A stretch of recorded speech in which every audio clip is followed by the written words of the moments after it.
the piper's mournful sound, and feel the earth beneath me pound.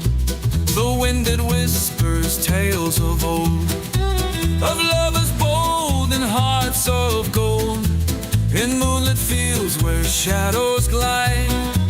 The wildest dreams in me reside. Oh, Persepolis, your walls still cry. The stars above, they watch and sigh. While lovers dance beneath the sky, where silken shadows intertwine. Whispers float like wine so sweet, a heart that beats in ancient streets. The scent of roses fills the night, as fire and soul take flight.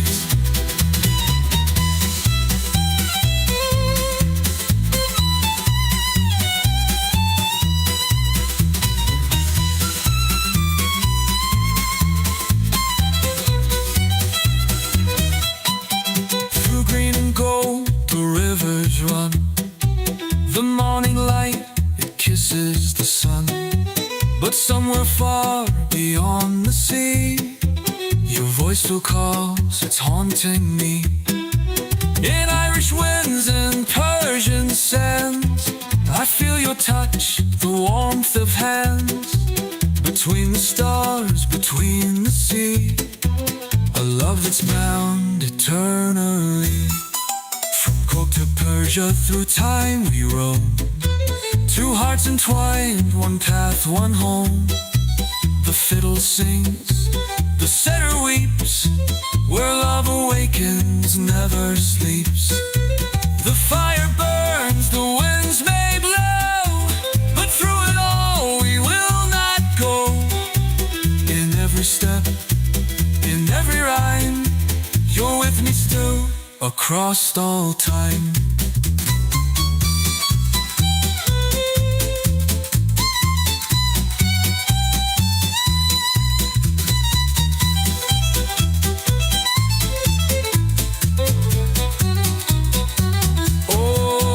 Persepolis, your walls still cry.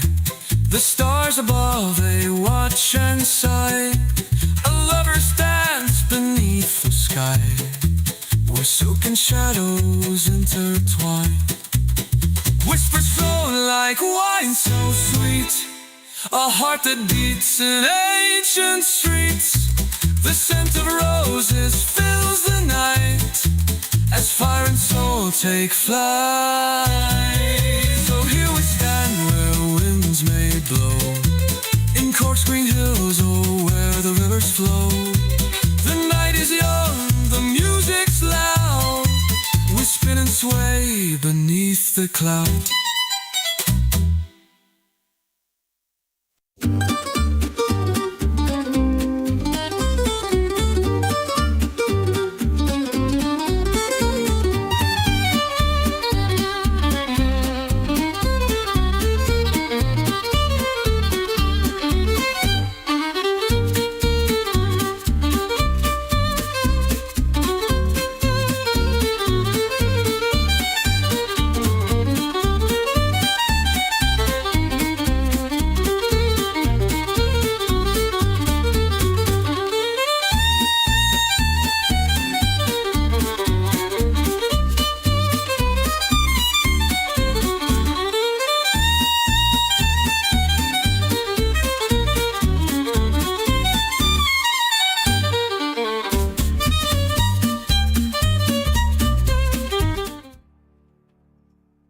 Hello, and welcome back this week for the second half of Canto 21 of Dante's Inferno. We're picking up a little late this morning. I'm realizing I need to adjust my slightly, because I just noticed that the OBS that it was slightly off angle. But we'll be picking up where we left off at roughly line 65 of the Canto, trying to re-cement some of the things that we were going to be going over, that we felt we needed our resident Italian, I won't say expert, but definitely aficionado compared to the rest of us. would be far more useful than us just kind of spluttering through with my shitty ecclesiastical Latin. But we pick up in the eighth circle still.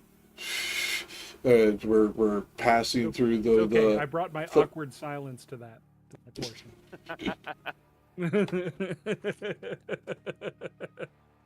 But we're crossing the sixth bank, so the third river, because of the way that Dante articulates his bankedness of rivers. When yes, technically every river does have two banks, but generally we only count one when we're crossing multiple rivers.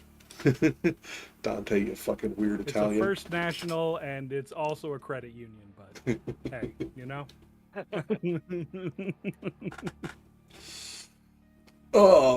But as we were passing through this area, we see Dante and Virgil in a slightly different light than we had up to this point, because while he is still teacher, he is still master to Dante. Virgil is less assured in this section of hell than he is anywhere else in hell, which is odd. I don't know if it's necessarily overall important, but it is interesting to read through nonetheless. Anything anybody wants to bring up before we move on? I don't think so. Good. Always have to ask before we go on. Oh, alright. So we'll pick up the reading and I'll just go ahead because, why not? I'm already. Then he passed on beyond the bridge's head, and as upon the sixth bank he arrived, need was for him to have steadfast front, with the same fury and the same uproar, as dogs leapt out upon a mendicant, who on a sudden begs wherever he stops. They issue from beneath the little bridge and turned against him all their grappling irons, and he cried out, "Be none of you malignant. Before those hooks of yours lay hold of me, let one of you step forward who may hear me, and then take counsel as to grappling me." They all cried out, "Let Malacato go," whereat one started and the rest stood still. And he came to him, saying, "What avails it? Thinkest thou, Malacota, to behold me advanced into this place?" My master said, "Safe hitherto from all your skill of fence, without the will divine and fate auspicious? Let me go on, for it is in heaven his will that I another show this savage road." Okay, so this is one of the first times we get to hear Dante actually rebuke those that are coming to stop them. Most of the time he does this slightly off camera, so to speak. And Dante is just kind of left to wonder what's about to happen. This time Dante gets to see it pretty much side by side. There's no distinct delineation of movement or like separation of their persons at this point. So Dante's actually getting to see this, and instead of "I bring this is a divine intercession," or any of the other implications he has done previously, this time it was, "How else could I have gotten here if it wasn't for God's will? This is like, what the fuck, are you stupid? How the hell did I get here safely?" Which to me seems. I just want to clarify. Sorry, I just want to clarify because it sounds like you're talking about this as if it's being said by Dante. Nope, by Virgil. Being said by, yeah, okay. You kept saying Dante. You specifically. Well, because Dante gets to see this, whereas most of the other times where he has a conversation with a denizen of hell to help them move on, Virgil doesn't. That's not shown. So Dante's actually able to see this rather than being treated like he's at the kiddie table. Yeah, I just wanted to make sure it was clear that you were talking about this being from Virgil saying all this. Yeah, it's the first time he does this where he's kind of like, "What are you, stupid? How could I have gotten here?" Before this, it was, the marching orders, the very much the carrying the Ark of the Covenant before the army of God type. We're coming, get the fuck out of the way. And in this, it's how did we get here safely if it wasn't for this? And to me, that's an interesting juxtaposition for Dante to have Virgil do. Because it implies a level of either sarcastic wit or an appeal to overall authority on Virgil's part that he hasn't done to this point, despite literally being sent by God.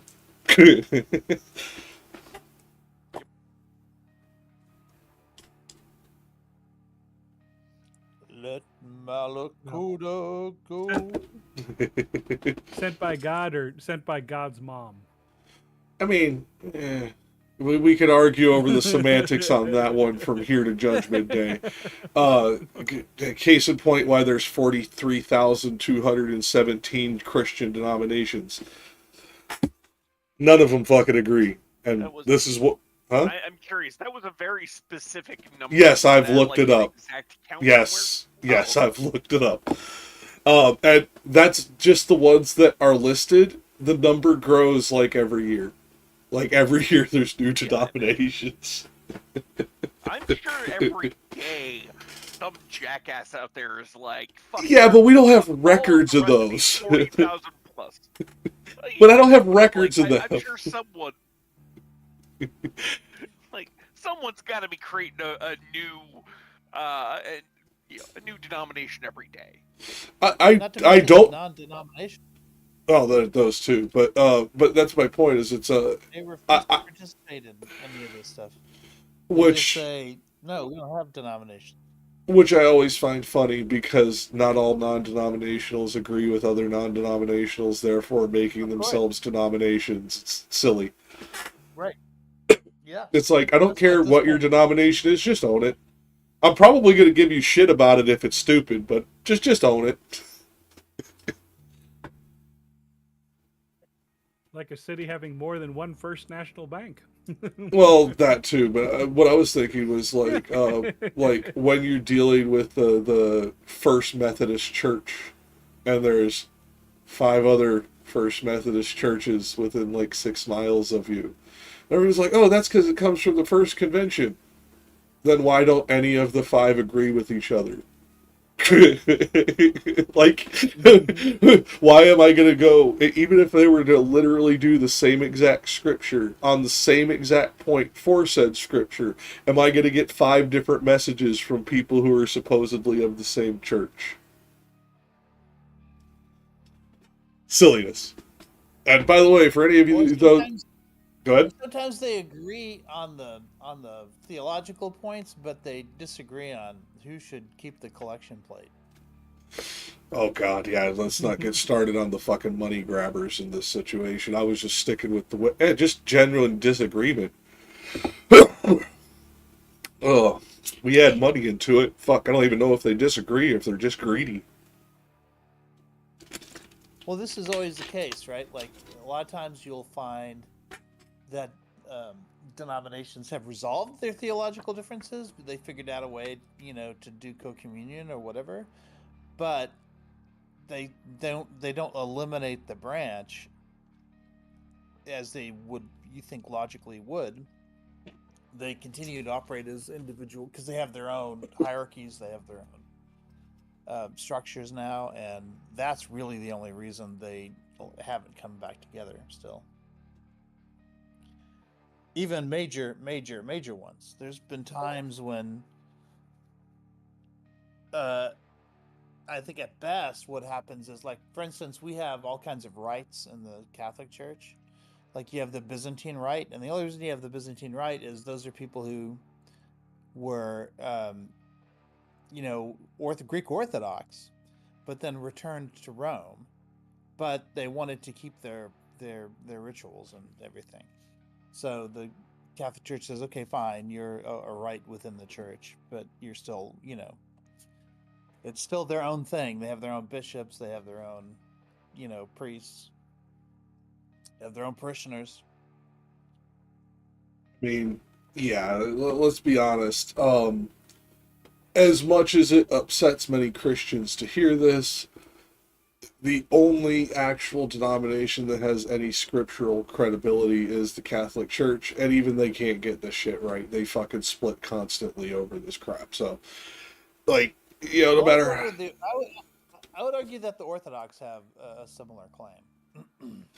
I would, until the fact that they separated from the three sacred promises by separating from the primary branch of the church. But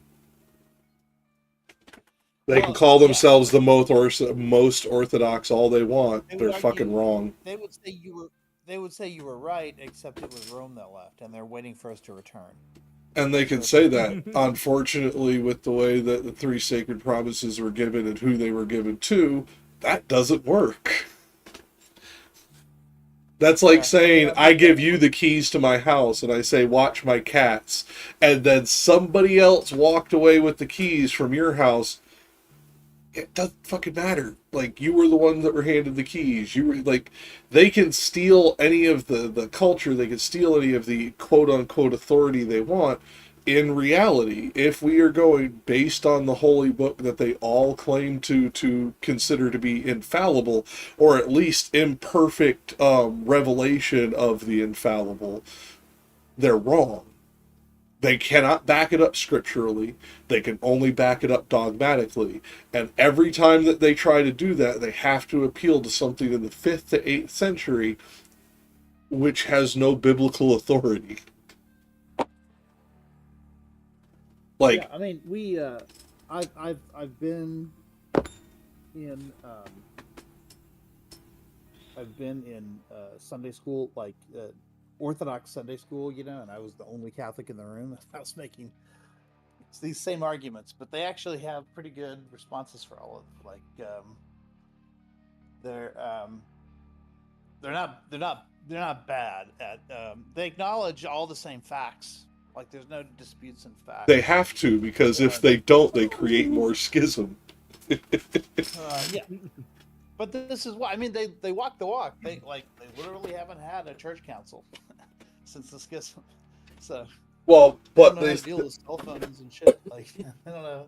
Well, but they still make changes, and that's my point. So they make the changes without the council authority, act like the changes were never made, and then proceed to gaslight their people as this is the way it was done all the way back to the 4th century, which is what most of the orthodoxies claim their like power to, is around that time period. And if you were to compare 4th century Christianity to modern Christianity, there is not a single Orthodox church on the planet that's even close. Yeah, but it does allow for some fun anachronisms in their mass at any rate.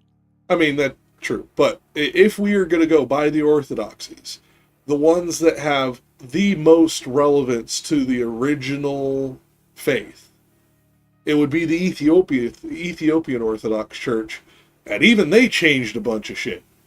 The fact that it's the Ethiopian Orthodox Church, just it's where the believed kingdom of Solomon was.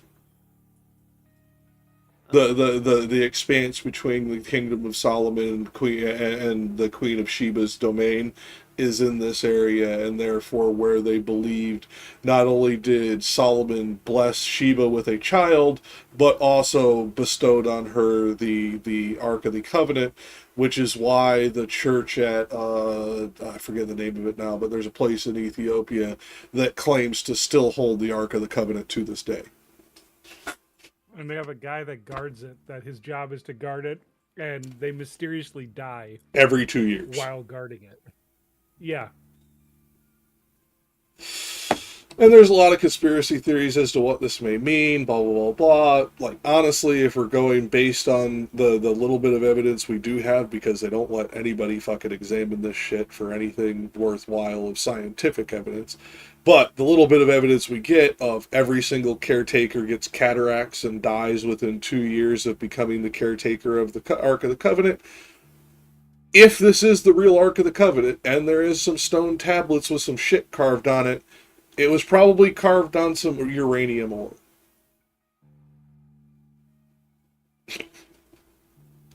never heard of radiation exposure causing cataracts.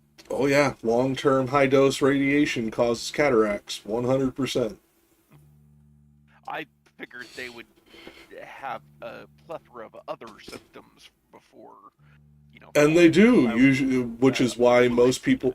Well, but this is why these people...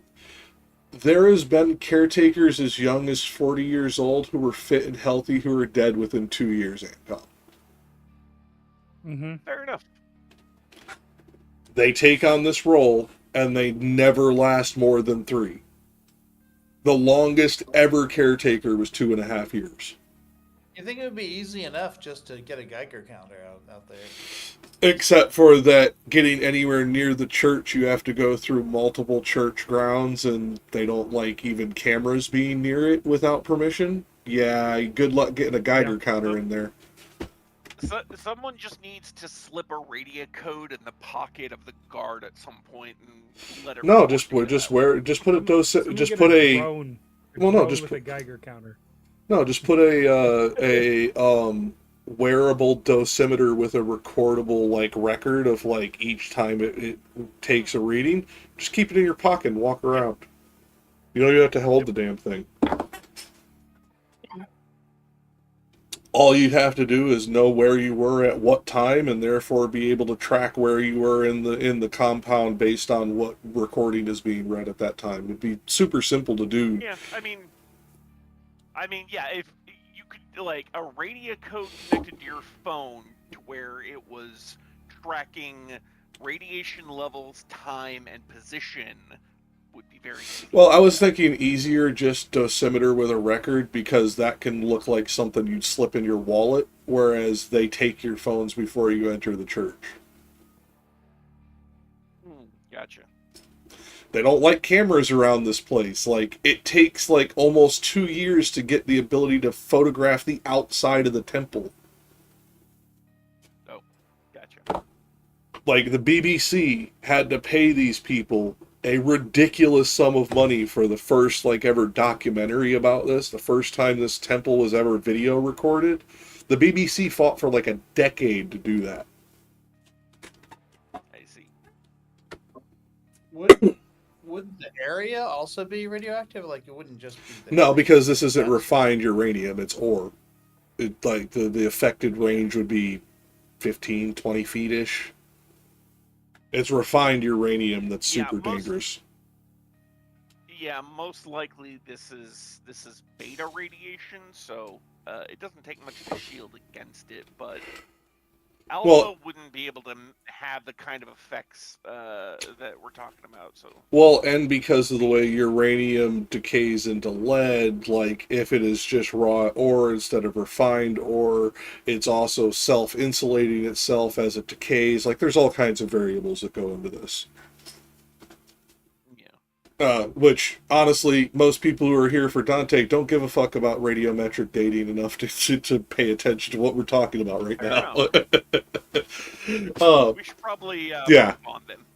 Well, but it's a key point, because of the simple fact that, again, this is something that's unique to this section of hell. We get it a little bit more in Purgatorio, but where Virgil is less confident and more reliant on the authority granted him, whereas previously he was, hold my beer, I got this, go stand over there, kid, to Dante, to every other previous blockade. Like, even to the wild beast in the very beginning, like, hey, come on, this way. He says something to the fucking animal, we never get to hear what the fuck it is. Yeah. Ugh. Wasn't there something we were gonna ask Ancom about yesterday? Or last week? Well, 2 weeks ago now. And, yes, it was the San Volto. The Santo Volto is where we were at Sergio. So if you want to go back up to lines 46 through 51, that will be the section that we were like, damn, we really need Ancom here for this. And we decided to part it out. Mm. Okay, so here the Santo Volto has no place. I mean, the Italian is literally Santo Volto. Santo, obviously, is the word Yeah. for saint. Volto, then, especially because it's capitalized in the Italian, suggests a proper proper name. But interesting, Musa translates it. Musa and Thayer's translated as sacred faith. That's a weird one. Well, because Volto is that part I understand from the Latin. It comes from the Latin root of the face of a church, which was the roof of a church. Yeah, Voltus. Yeah, so like I mean, but that's the only reason I understand that at all. Yeah, but Santo. Yeah, that's.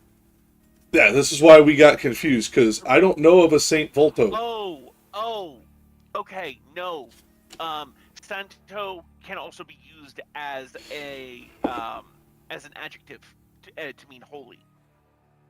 Okay. Right. So That's how Musa translates it. Well, but the thing is I can be. Is it supposed to be? Because we know we have lost hundreds of saint names to church fires and shit like that. That's what I mean. Like, that's why we were like, yeah, we could use ANCOM for this.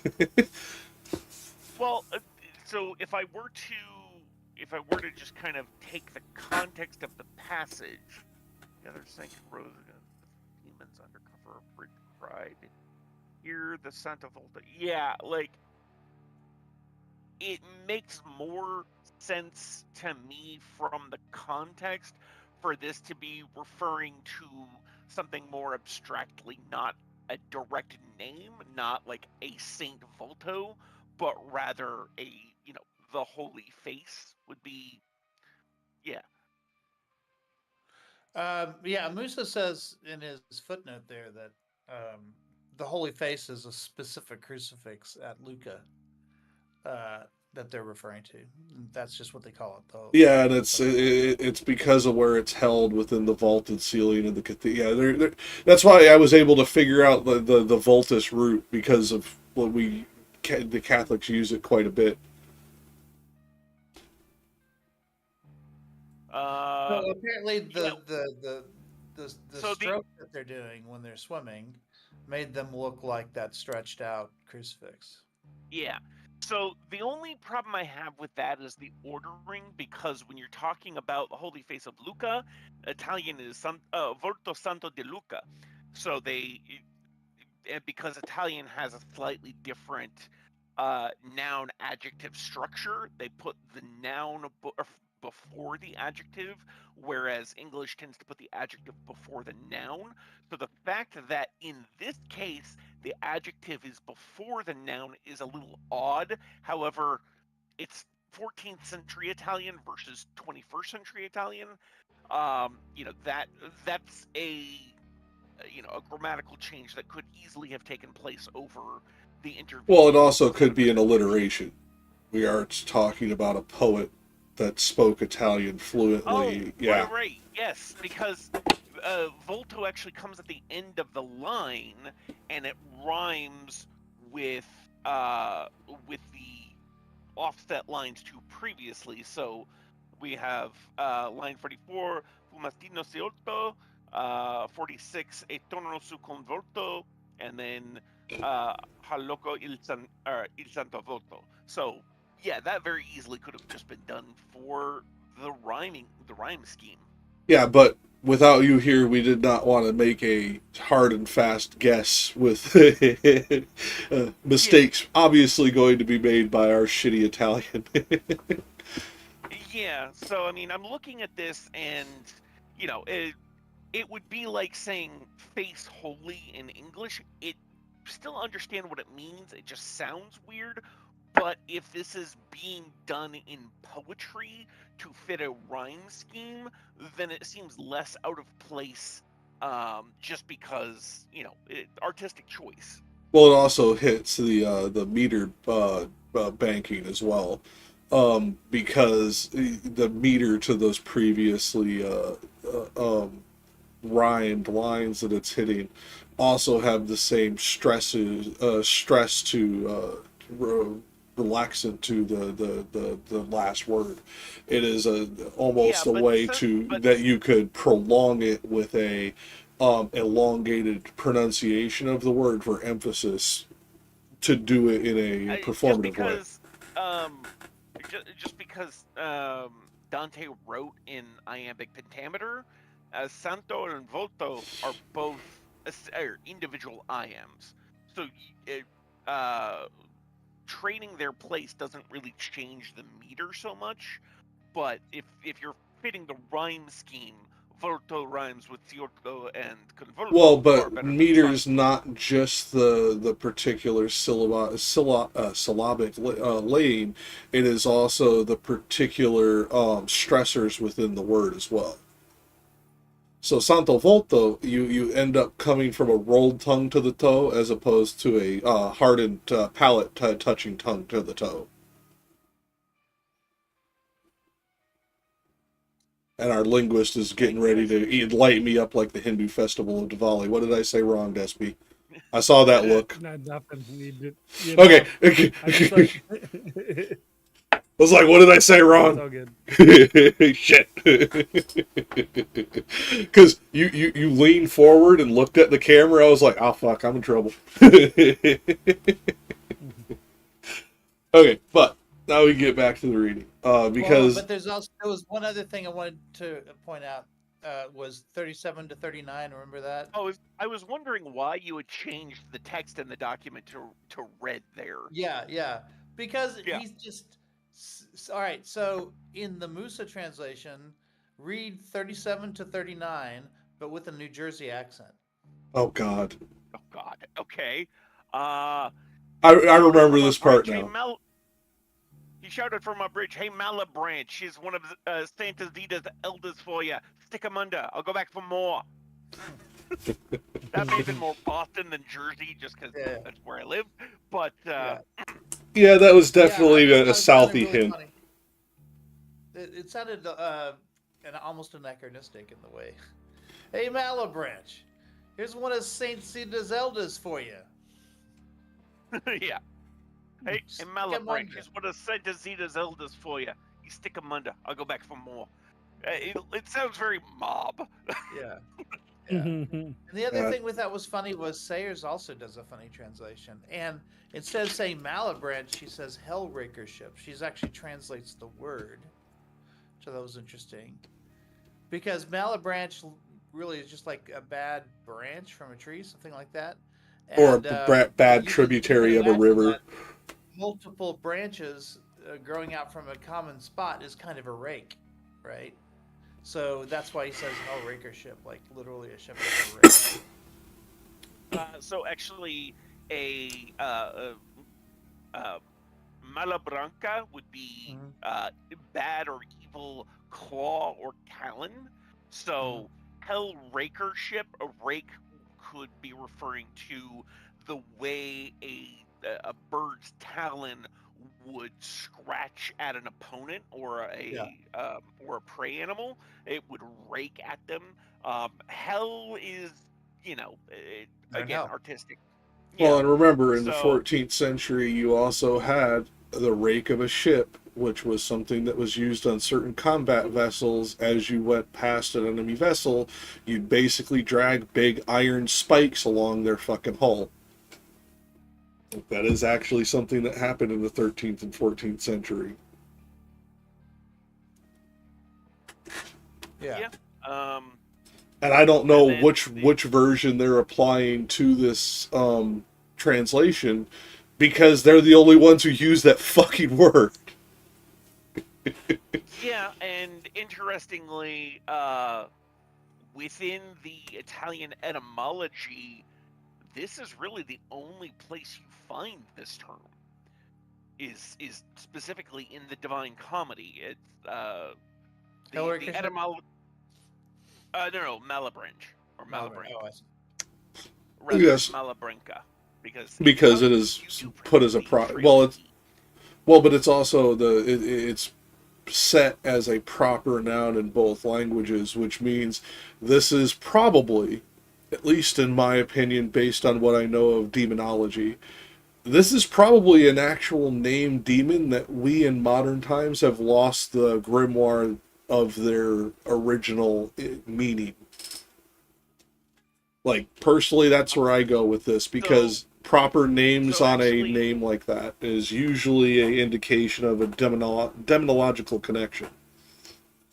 Yeah, so turns out the situation here is the Malabranca isn't just one person, it's a group of demons. And so I mean, choirs of demons have proper names. Yeah, I mean, well, Yeah. choirs of demons have names just like the choirs of angels did. Yeah, Like Legion. Alkino, Babaratia, Canyazo, Calcabrina, Kiriato. Ooh, that's a weird. That's a. Makes the tongue want to like roll up against itself as you try to make that transition. It's a pain in the ass. Yeah, Graficane, Libicoco, Malacoda. Oh, and we saw that name later. Rubicante and Scarmiglione. That's a fun one. Yeah, for those of you in the audience who don't know this bit, for those of you in the audience who don't know this bit, because it is not usually taught in any fucking church, when the fall happened, when Lucifer was cast out, he took several choirs of angels with him. Whole choirs just banished from hell. Or banished to hell. Host as the storyteller. Well, yeah, but a lot of people in the stories are told the more flowery version, where it was certain malcontents from each choir. No, there were whole choirs completely lost to heaven. Oh yeah. Fucking wild shit to read into, and not something we're going to go into because we'll be here all damn day. But it is just this one section of demonology. We might get through like page 2 or 3. Like this is like some of the dense portions of demonology, because we're getting into the actual delineation of the transference between divine and infernal existence of these choirs. And let's be honest, the Catholics were confusing as shit before they started doing this crap. This just made it worse.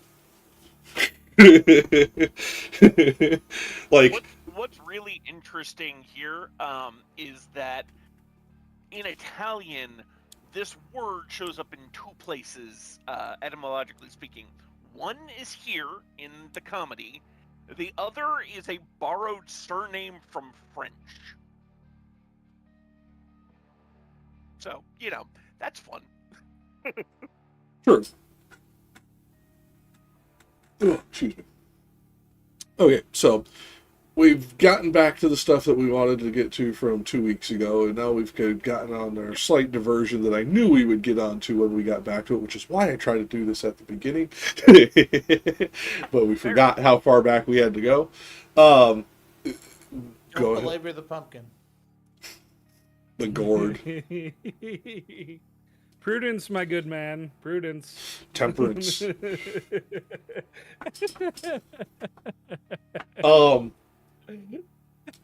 But Despy, if you would like to pick up the reading, I think I left off at 79 is where I left off. I can barely see the numbers on there, so you can. Yeah, I'm moving it. Thinkest thou I still can Malacoda barely Yep. see the numbers. I move it all the way up to the top. And it looks like you'll be going down to Scarmiglione, which is. Wait, no, but, we left off at. Yeah, I know, but I want to back up a little bit. Oh. Okay. Yeah, I want to back up a little bit because we tangented quite a bit, and this is a natural point to re-pick up the speech. And basically everything on the screen. I can only do that because I just woke up.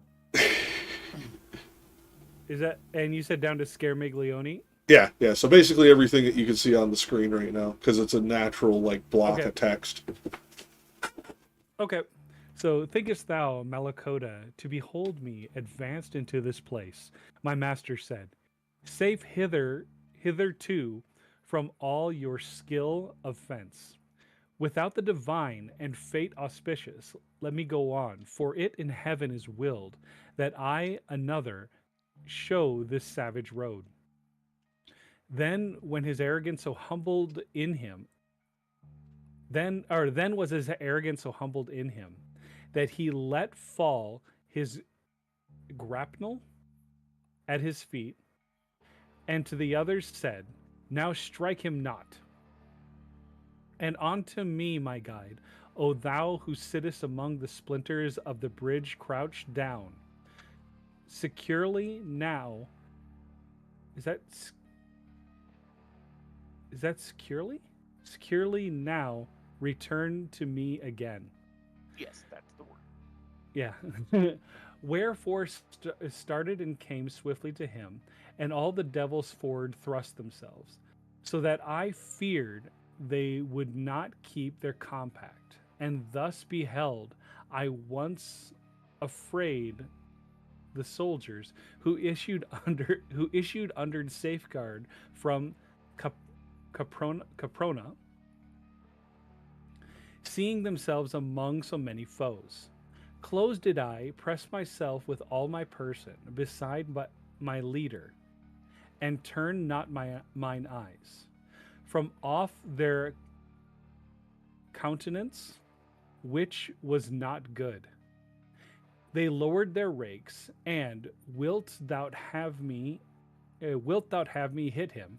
They said to one another, on the rump, and answered, yes. See that thou nick him with it. But the same demon who was holding parley with my conductor turned him very quickly and said, be quiet, Scarmiglione. So, now, I had to go back a little bit to catch up where we were, but it's also the way this kind of block reads out. It's a rather interesting scene. Like, at least the way I envision this, is it almost feels like, and it could be an homage, but it almost feels like Heracles' trip into the underworld kind of engagement with, I forget the name of the spirit now, but basically as he's trying to find his friend, he runs across a couple of spirits of the other world. It reminds me of that scene. It may be an homage, since this is a much older mythology that Dante absolutely would have had access to.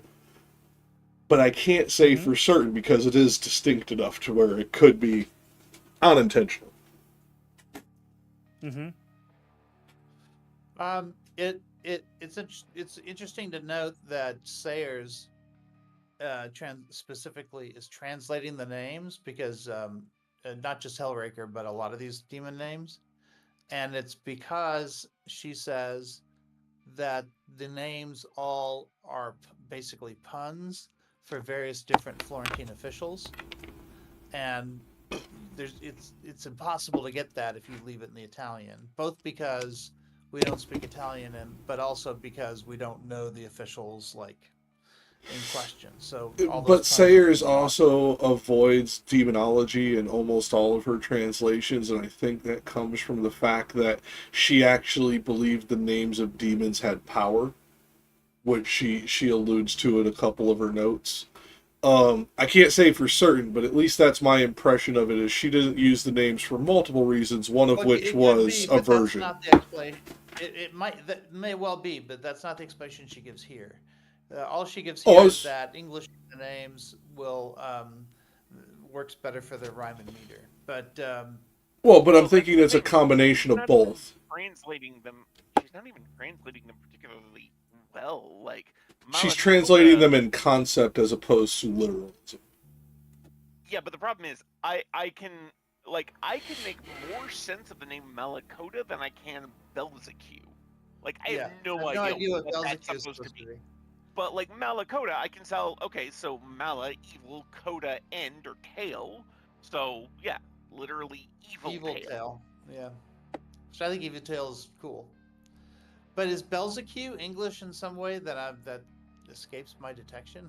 It's not a word No I'm idea. familiar with. So, and you know how much I fucking read.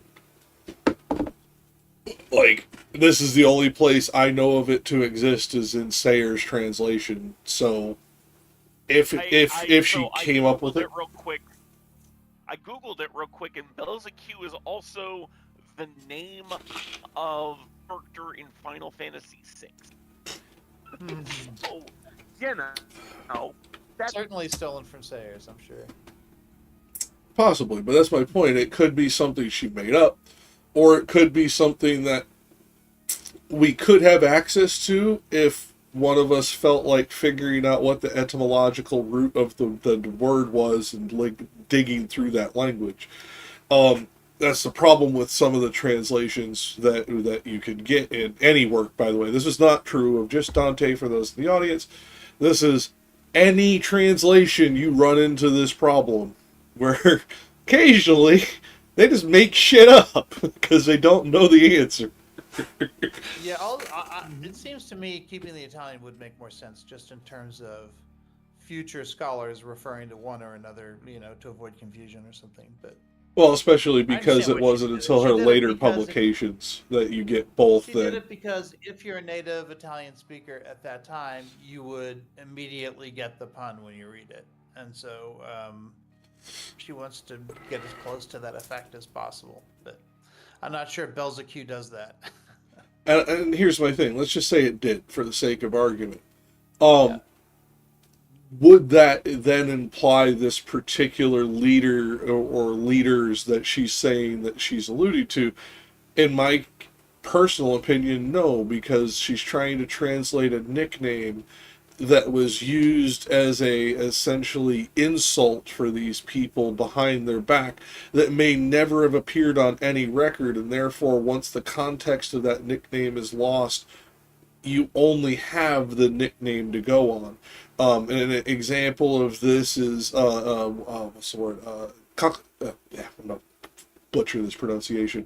Cochrane, which is a title that's given to Caesar when he is in northern Egypt. It only ever refers to him because it refers to a specific event he did in the reeds. It has nothing. It has no context outside of Julius Caesar. And if you were to use it nowadays, the only thing you'd be calling somebody is narcissistic like Caesar, even though that has nothing to do with the original meaning of the word or nickname. The original nickname was actually a reverence because they actually liked Julius Caesar at one point. They didn't hate him from the beginning. Yeah. So it's things like that where we may not be able to ever truly translate this in a way that will persist these nicknames throughout time without adding those footnotes of, this guy was called this because he was a prick. Like, you gotta add that footnote that you can't really do inside the poem. You have to do it in the apparatus on the side. So, stick with the original names. You're already gonna have to explain it. Why make up a new name that you have to explain the translation to and then relation to a nickname? That makes no sense to me. And also, why Belzecu? I'm super curious now. I mean, based on the construction of the name, I'd say it sounds like Northeastern European, but I can't say for certain from where. Could be Frankish, could be freaking Slavic. Like there's like 7 different primary languages that have those type of sound. Well, I'm just thinking in English, like Well- maybe the word "Q" means line, and maybe So- that's she means by So tail. there is a similarity with an alternative spelling of Beelzebub, which is Belzebuth, Belzebuth. So it shares the first 5 letters, but I don't know what the Q could be referring to. Yeah, that's my I mean, point. she I says don't know. this is English. She said she Englished it, but I don't. But To English. that extent that it is, then I guess the word. Did she Q is Old very English good. it? Did she Middle English it? Did she Modern English it? Like, Yeah. what the fuck does Yeah, like- Englished mean? Yeah. It's like when people say, "Oh, I Latinized something." Okay, that I understand. No, it just means that she made it a colony. That's all it means. She colonized Dante. Well, but that's kind of my point is I don't understand the etymology that she is using to construct this name. Therefore, I cannot even venture a guess at what she is trying to imply by its meaning. And I'm pretty fucking loquacious when it comes to like abstract word conceptualization. Um, Yeah, and I like cannot like I've been spending the last 5 minutes trying to find something about the etymology of this name, and I can't find a damn thing. Partially because half of the results I get in searching are from Final Fantasy. yeah, you'd have to do a Which, targeted keyword search with which to be fair, it is. Which to be fair, there is a note in one of those that actually specifically states that they did steal this name from Inferno. Now, whether or not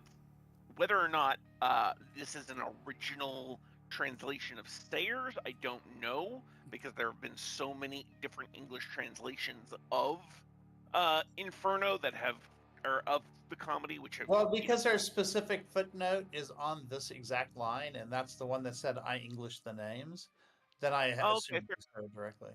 that's a fair point. Yeah.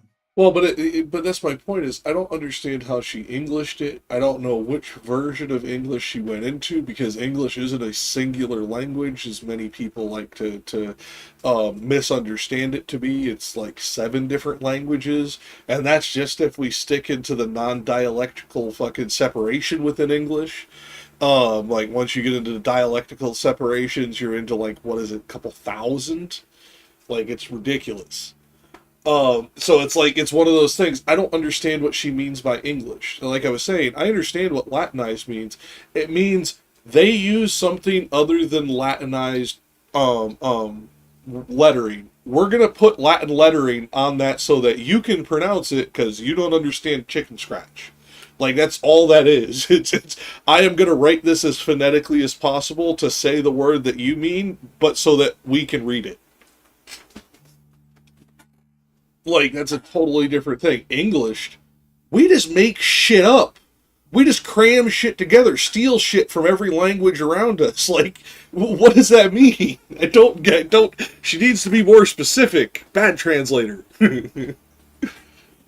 Well, we do know exactly where we steal things from. Though. That's the only thing. It's not randomized. Okay, but we don't know where we're gonna steal the next thing from. Well, it depends because, like, what is it? Greek, Latin, and Germanic, what is it? Verbs and diphthongs is where we get the majority of like our A vast majority of it vowels being from. Teutonic. Yeah. The Germanic. Yeah, like a vast majority of it being Right. the Germanic that our language is based in. So I asked ChatGPT. I gave as many details as I could remember, and it gave 2 answers, which were exactly. One of them was Ancom's answer, and the other one was my answer, which was the We first talked about explanation Final is, Fantasy VI. yeah, the No. Beelzebub, meaning Lord of the Flies, was like one source of inspiration. It's guessing. And it's also guessing the second one is the word Q, suggesting a tail, Q being a line. And so, in the line Malakota, evil tail. So it would be, I guess, Beelzebub like line, something like that. I thought it was interesting. We I mean, both it's guessed 2 of the same answers that ChatGPT guessed. whereas I wasn't willing to venture a guess because we're going to influence it by how we ask the question. Where I know that there's multiple languages that this has root etymology in. I don't know which one they're drawing from. And they don't say, and we can't make that assumption based on just because it fits what we'd like it to fit. Well, also, speaking of fitting, Belzeq has the same meter as Malakola. If you at least a similar meter that it hits. Well, the beats similar that enough for the English, yeah. Okay, maybe. it was the right meter that they needed for wherever she wanted to I put mean, the she's beats. added words to do that before, so yeah, that works. She does it less than fucking what's his name does, but Jesus, like sometimes there's a word added, and I'm like, where the fuck did you get this from? But Yeah. okay, Rich, if you would So like, Q, even though we spell it, the British spell it differently these days. That's what Q is there for. I, as somebody that actually watches like Japanese like dramas and stuff, movies, and possibly sometimes even anime without subtitles. It's interesting when I turn the subtitles on because some of the word choicing they're using, I'm like, why the hell are you using this? Like, you understand why they're using it. At the same time, you're like, why the hell did you use that word? yeah, like Yeah. of the 12 that you could have picked from that mean roughly the same, and that's the point. We don't know, and she doesn't explain. So at best, I could say Mm-hmm. that sounds most likely. It's one of those. It's one of those problems. We can't be overconfident in what we say because I can't be confident that she was right in the first fucking place. Yeah. So the best I can piece together here is the original name of Beelzebub was Baal Zebub, meaning Hmm? Lord of Flyers or Flies or Flying Demons. Um, The but original it's some etymology is usually flying things, as indicated in the yeah. Bible. But yes, Yes. So if the bell part of this is the kind of the corrupted form of Baal, which was Lord, then the end of this would be ZQ. But the problem is, who knows? If that actually matches anything in Hebrew. I don't know it well enough to know if it does. And yeah, it's my like it would have Hebrew's been my nice if she Hebrew's gave okay. etymologies for her English names. Yes, Yeah. my Hebrew's okay, but not enough to analyze like root structuring words like this. Like that's not in my wheelhouse. Best I could do is translate shit when I read it on a page. Well, the fact that ChatGPT's guess was the same as our guess is at least a little bit comforting. Well, it means we're at least being logically consistent in our application of these concepts, since Yeah. that's usually what LLMs you tend to do. But Rich, if you would like to pick up at 106, it looks like we'll hate the way some of these are broken out. It looks like we'd go to it's the beginning of a line, so we 129. got yeah, it looks like that's where we'd have to go. Because I'm like, Okay. where's the natural stopping point? It's either 126 or 129. I don't see anywhere else to break it before then. We can do 126. That makes more sense. Okay. Um, and you said start with what 106? Yes. Then then said to us, Then said to us, "You can no farther go forward along this crag, because is lying all shattered at the bottom the sixth arc. And if still doth please you to go onward, pursue your way along this rock. Near is the another crag that yields a path. Yesterday, 5 hours later than this hour, 1,266 years were complete. That there this way was broken. I send in the direction some of mine to see if any of one doth err himself. Go ye with them, for they not be vicious. Step forward. Alcino and Calabrina began to cry out, and though Cagnazzo and Barbariccia, do thou guide the ten. Come forward, Libico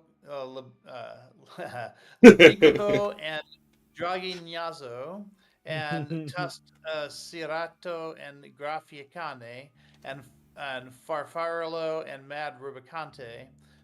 Search ye all around this boiling pitch. Let those be safe as far as the next crag, that all unbroken passes o'er the dens. Now, here's the English names. Oh Stand God. forward, Jack Gisper and Helkin there, and Harrowhound as well, and your Decurran B. Barbiger. Let Lebecock go, and Dragonel, uh, Goodlehog of the Tusks, and Gabbersnitch, and Raving Rubicant and Farfarel. Take a good look around the boiling pitch. See these two safe as far as the spit that runs unbroken from ditch to ditch, which is funny because a lot of these names sound very like C.S. Lewis or Tolkien or whatever, and she is exactly that time period. She knew the Inklings, but yeah, that's what these names sound like. I'm thinking that we're And you- missing like a Clyde that's in there with all of these names. You Yeah. need listing all these really, really long names, and then there's Clyde, and then Yeah. going on to get all the other names. I think that's Yeah. what's missing from this. Well, but it's Yeah. also like as we dig through the English names, which are interesting, it also tends to, at least me, she seems to be trying to translate them into phonemes that are more common in educated English as opposed to common English. So it would be very natural for somebody from an educated background to read through this, but a dock worker is going to stumble rather heavily. I don't know if that's intentional or not, but it seems to be common with the Englishing of her names. The elocution is not there within common colloquial speech for most people. Hence why even us who talk all the time online and do with these higher academic things are tripping over these words rather heavily. These were heavy-handed words even when she wrote them. Yeah, I think also, I don't know, there's something about the English names that seem endearing to me. I don't think that's intentional. Obviously not intentional, but Well, it could have been, yeah. but it could They're have been almost just cute. memorable. Maybe not endearing, but memorable is what she was going for. Yeah, I guess. They almost sound cute, a lot of them. Like Grabbersnitch. Well, that's because of the way we've changed modern language. We now call that person a scumfuck. Robber Snitch was the guy who stole from you and then told on you. Like this is when she wrote this. That was pretty much like calling somebody a cunt. Like we've changed a bit over time. I think Grabbersnitch would be like more like our current president, but you know. Well, I mean that too, but but that's kind of my point. Is it's like it's endearing to us because it's cutesy. Um, it is cutesy by modern speech, but probably based on when she translated this and the particular ones that she's choosing, she is probably using the least profane version of a slur she can find for each one of these concepts. Because you notice she actually translates all profanity out, even if Dante uses it.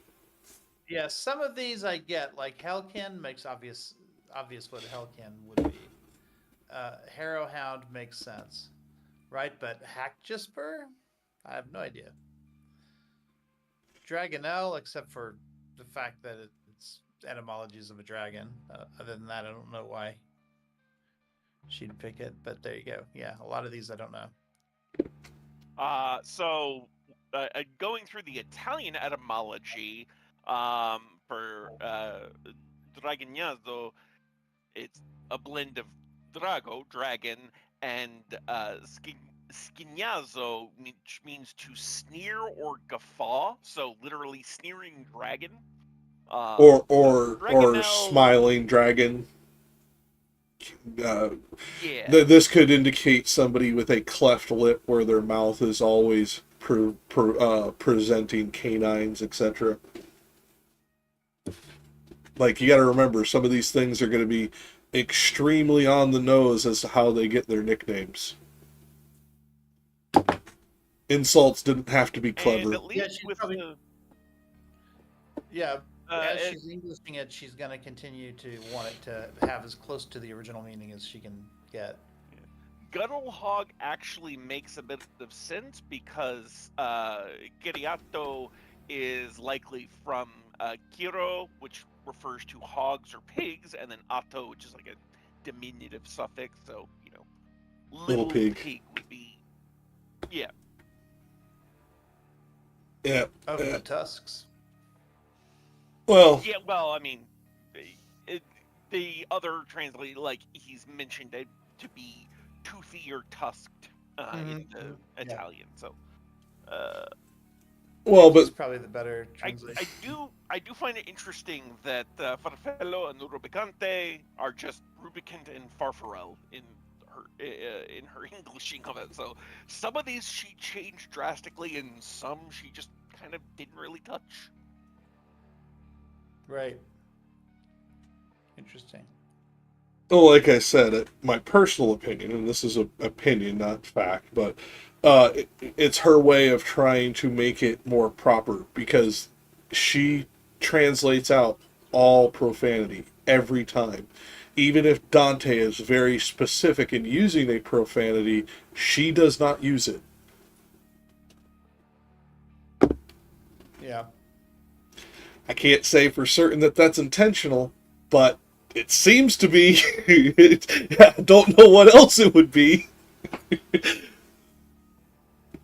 Yeah, like I said, I love Sayers' Apparatus. It's probably my favorite apparatus to use, but I prefer Moose's translation most of the time. I'll be honest, I still prefer Longfellow's translations to Moose's, but that's because Moose seems to take some of the gravitas out of something like this. That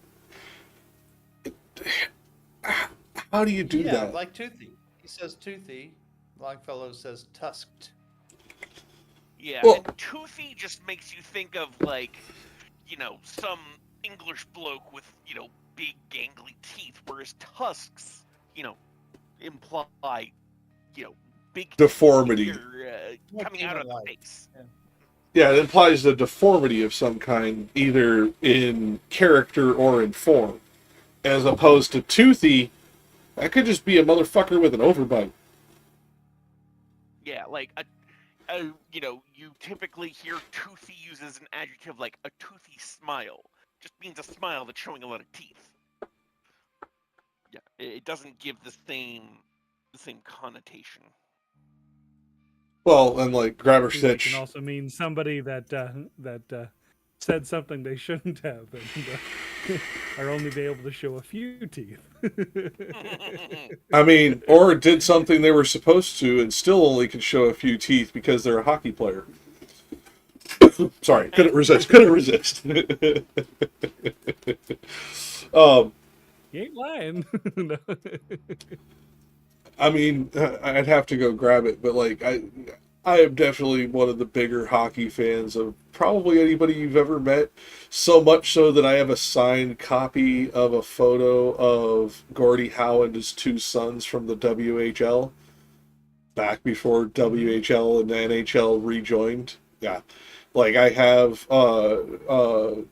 Gordy, Mark, and oh god, I forget the other one's name, but I have them all signed in their Houston, well, Houston, I should say, even though Houston renamed themselves Houston the entire time the Howe family lived there. Yeah, think about that. Texas took hockey on so heavily when Gordie Howe came to Texas, they renamed the town named after Sam Houston to Houston for these people. Like 3 years, they literally respelled their name to include HOWE as opposed to HOUS. It's fucking wild. Wow. Yeah. But it's the same kind of concept of the reason I brought this up is Gordie Howe has a hat trick named after him. Now, normally a hat trick is 3 goals. A Gordie Howe hat trick is a goal, an assist, and a fight. By the time Gordie left the NHL after 50 years playing in it, he literally had 6 bridges to complete his upper teeth because of how many he had lost. But he is the only person in history to have played in 5 different decades professionally in the NHL. Think about playing that hard hitting of a sport for 50 fucking years. Yeah, wild. There's a reason his nickname is Mr. Hockey. But that's the same kind of thing as, like I'm getting from here. The reason that it came up is because it's the same kind of nickname. Some of these nicknames are going to be very on the nose. Mr. Hockey, you can't get much more on the nose than that. Some of these are going to be very on the nose about a particular character deformity or physical deformity of these individuals, because think about how we insult people to this day. This is something that we can trace back to pretty much the earliest forms of language that we are able to translate. You would insult somebody calling them big mouth or split lip or frickin', gimp because they have a broken leg, etc. And sometimes that insulting name. Go ahead, Income. And if someone has a tusk, or if someone has tusks, you might call them little piggy. Yeah. Even if it's not a tusk, it's just a fucked up tooth poking out of their lip. Exactly. Yeah. Like, it's the same kind of things, and I have this sneaking suspicion that's probably what most of these are, and which is why we lose some of the connotation to time, because these people are so far back, unless we're finding a painting of them, we have no idea what they look like. Was this a deficiency of character that's giving them this nickname? A physical deformity? A particular action that they were prone to doing? Like another way that you would call somebody tusked is if they were to use their fucking fingers to clean their teeth. Because that was an insult back in the Roman time. If you weren't using a proper pick to clean your teeth, if you used your fingers, you were a tusked person. Basically a way of saying you're common. You're uncouth. Yeah. I.e., you clean your teeth like an animal as opposed to a human where we use this little spiky thing. Same kind of concept, and I think it's important. Now, Farfallo and Rubicante, honestly, I think the reason that those don't get translated is because the insults are so lost to the language that this is probably not actually how these names were said, but as opposed they were the way that you would nickname somebody who, for example, if Scaglione was there, Spaglione, where you just change a singular letter to make it funny, a kind of like half-hearted insult. Farfallo is a word that has a particular meaning, but if you add the extra L, it has almost no meaning except for what we make it. Yeah. Same kind of thing with Rubicante by adding the I back in, as opposed to say Rubicante, which is how you would normally Latinize the combination of those two roots. I mean, actually, in the case of Rubicante, it's just one root. It literally just means reddening, but it was also likely a reference to Conte de Gabrielli, who was the ruler of Florence who exiled Dante from the city. Like I said, so those two roots. Yeah, that's my point. If you were to combine them normally. Go ahead. Yeah, and then Farfallo comes from the Arabic farfar, which just means like a sprite or goblin or demon, something like that, and then Elo being another diminutive suffix. Mm-hmm. And there's two different versions of the Elo, and that's my point. Like, one of them is diminutive insulting, one of them is diminutive ambiguous. And that's Dante uses the ambiguous one. Was it an insult, or was it actually a form of soft praise? Like calling a fat guy tiny.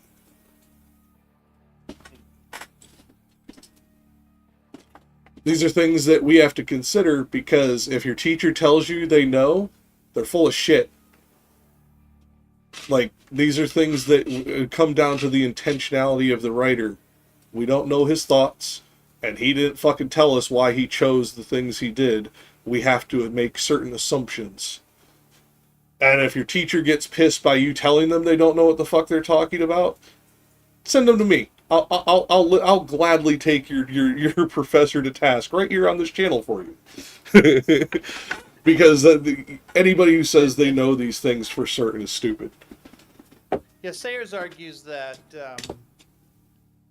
the meaning might have been obvious to a contemporary because these names, for instance, are puns for like known officials in the area, right?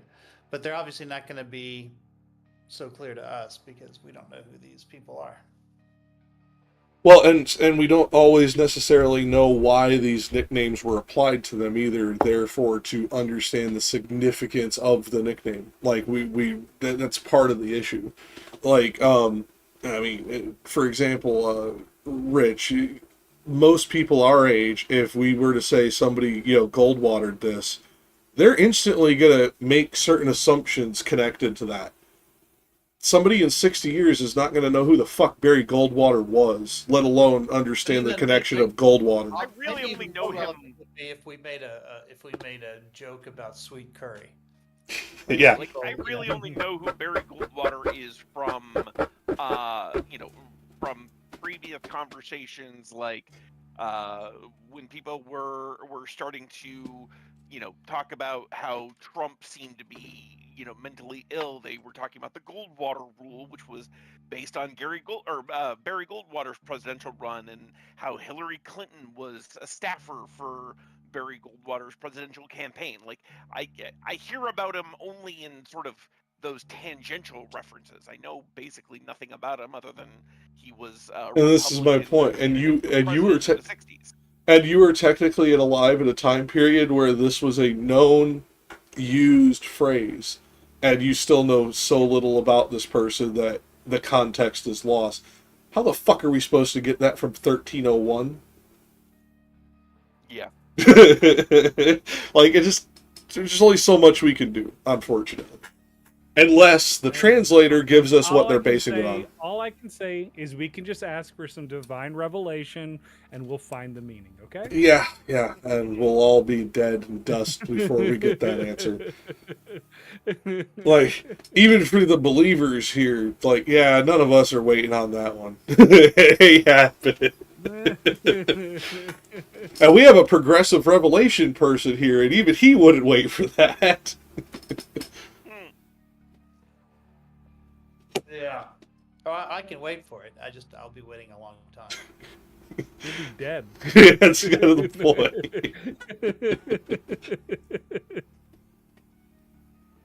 Why are you so needy, sweet puppy? You're being sweet, but you're also being annoying. I'm on my show. I'm just waiting for 139. That's the part of it I think we're all waiting for. Well, we'll be getting there in a second because it's about to be. Oh, it's further down. Yeah, it's.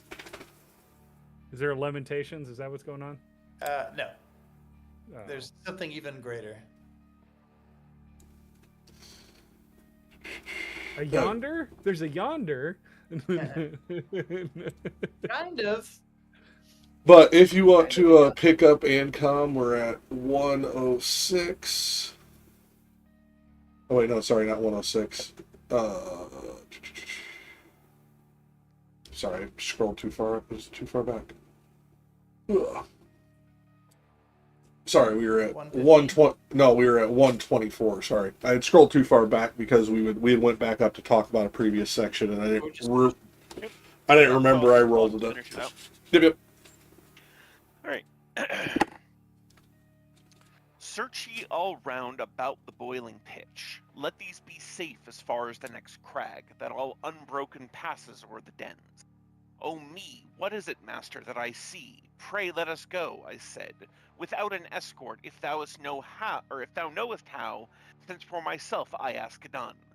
If thou art as observant as thy wont is, dost thou not see that they do gnash their teeth, and with their brows are threatening woe to us? And he to me, I will not have thee fear. Let them gnash on according to their fancy, because they do it for those boiling wretches. Along the left-hand dike they wheeled about, but first had each one thrust his tongue between his teeth towards their leader for a signal. and he made a trumpet of his rump.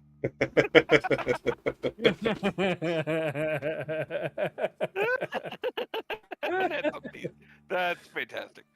Okay, now Musha's a little less ambiguous about it. He blew back with a bugle of an asshole. okay, now, but there is a particular context to this from the 1300s where this actually has a meaning. There was a famous Ghibelline fighter who, this is how he announced every charge. It was to fart. So, there is a secondary All I'm gonna context. say is that fart jokes, whether they be from the 13th or the 14th century or modern day, still pretty damn funny. We found Yeah. poop jokes in cave paintings. This goes as far back as we have recorded knowledge. Thomas Aquinas was famous for his fart jokes. Yeah. Ambrose was one to make masturbation jokes in his fucking writings. We're humans. We all make silly shit. Japan has documented ukiyo-e with literal, like, they call them fart wars, where people are literally bending over and shooting each other with the woodblock prints. Mm-hmm. I don't know what an ukiyo-e is, but Ukiyo-e is the woodblock print. So basically, they cut out like the design that they want to put for like on like a piece of paper. It's almost like wood stamping. Press. Think wood stamping, yeah. like we used before we did die cast printing press. Yeah. The only difference is, if I remember correctly, you guys applied it with a mallet by hand, individually, block by block, as opposed to typeset. Yep. So wooden mallet on a wooden block. Well, because he's in Japan, and at this point, I almost consider him Japanese.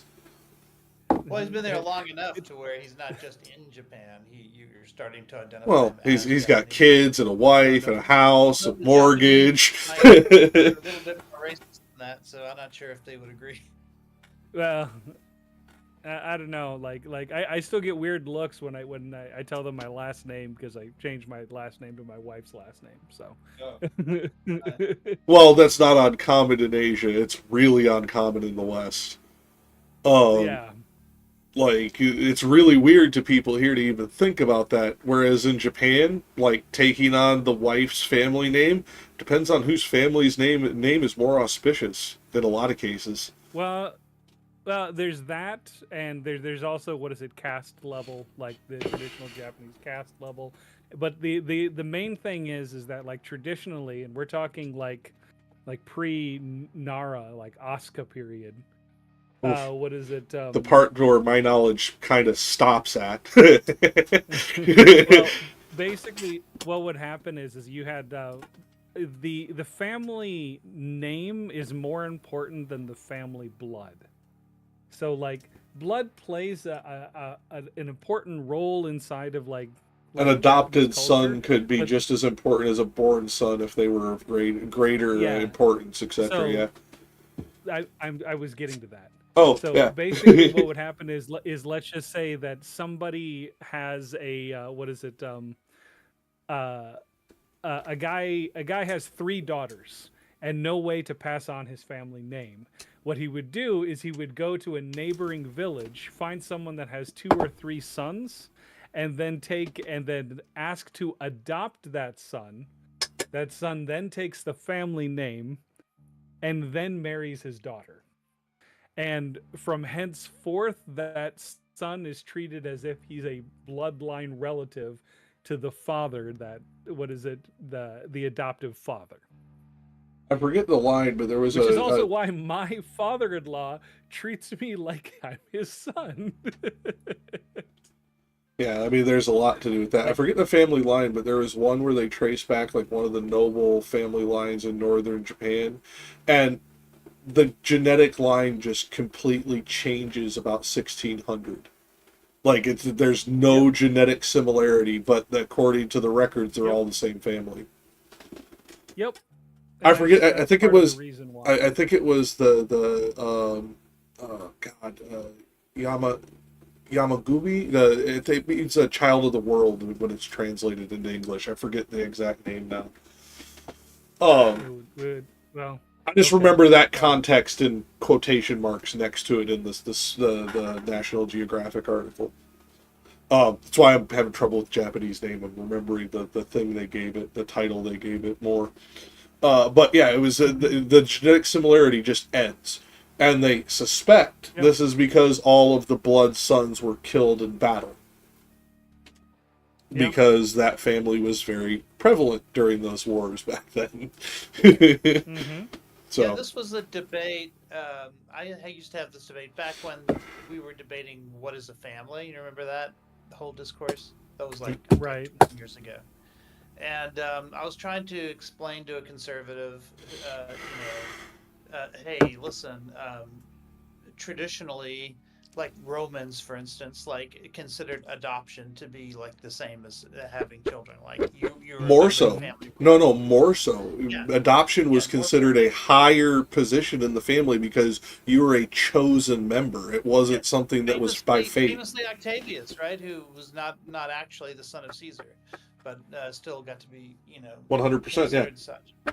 Yeah, and so The blood of the covenant is thicker than the water of the womb. yeah. So I was trying to explain to him. He was trying to say, "Oh, this is some new progressive liberal idea." Like, no, it's not. Like, the idea of family taking many forms is very old. One of the oldest, like, alternative family models that we have archaeological evidence for is something called a water family, or what we have called a water family, which is quite literally you don't raise your own child.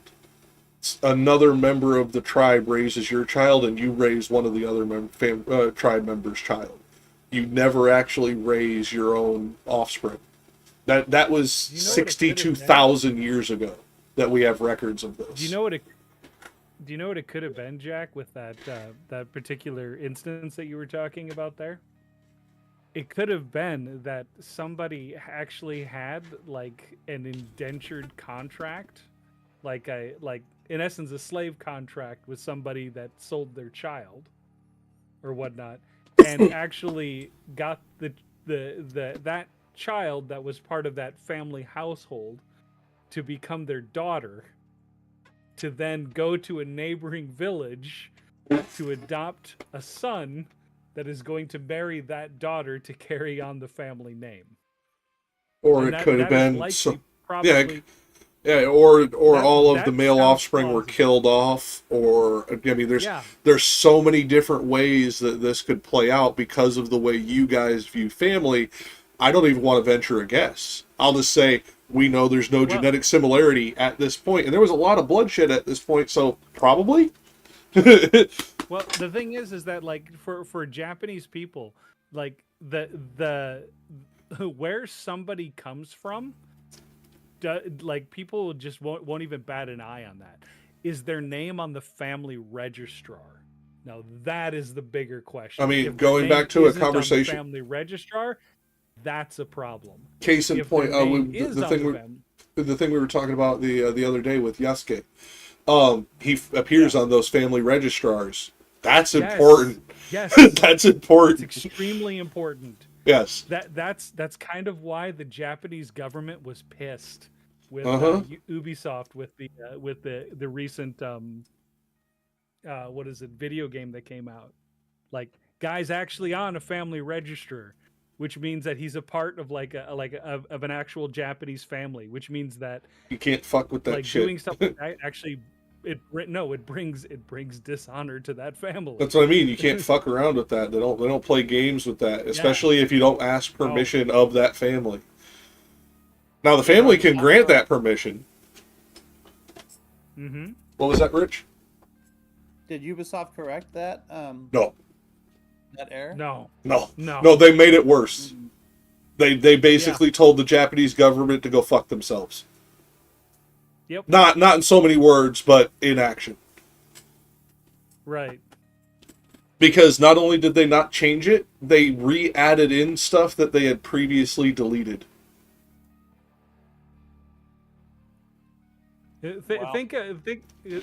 I'm trying to draw a comparison to see like how bad this would be. Just think if somebody made a Passion of the Christ and It was they Judas on the portrayed cross Jesus as instead of Jesus. no. They portrayed Jesus as a clown, like an actual clown in makeup with shoes, the coloring and everything. I mean, that'd be They as did the insulting as entire mine, yeah. Passion of the Right. Yeah. No, but I'm just saying that like that would be like similar to how what is it like Japanese people would feel about how they portrayed Yasuke in the games. Yeah, because they tokenized the shit out of him. It was ridiculous. Yes. Like it was Yes. it was It was so so blatantly bad. obvious.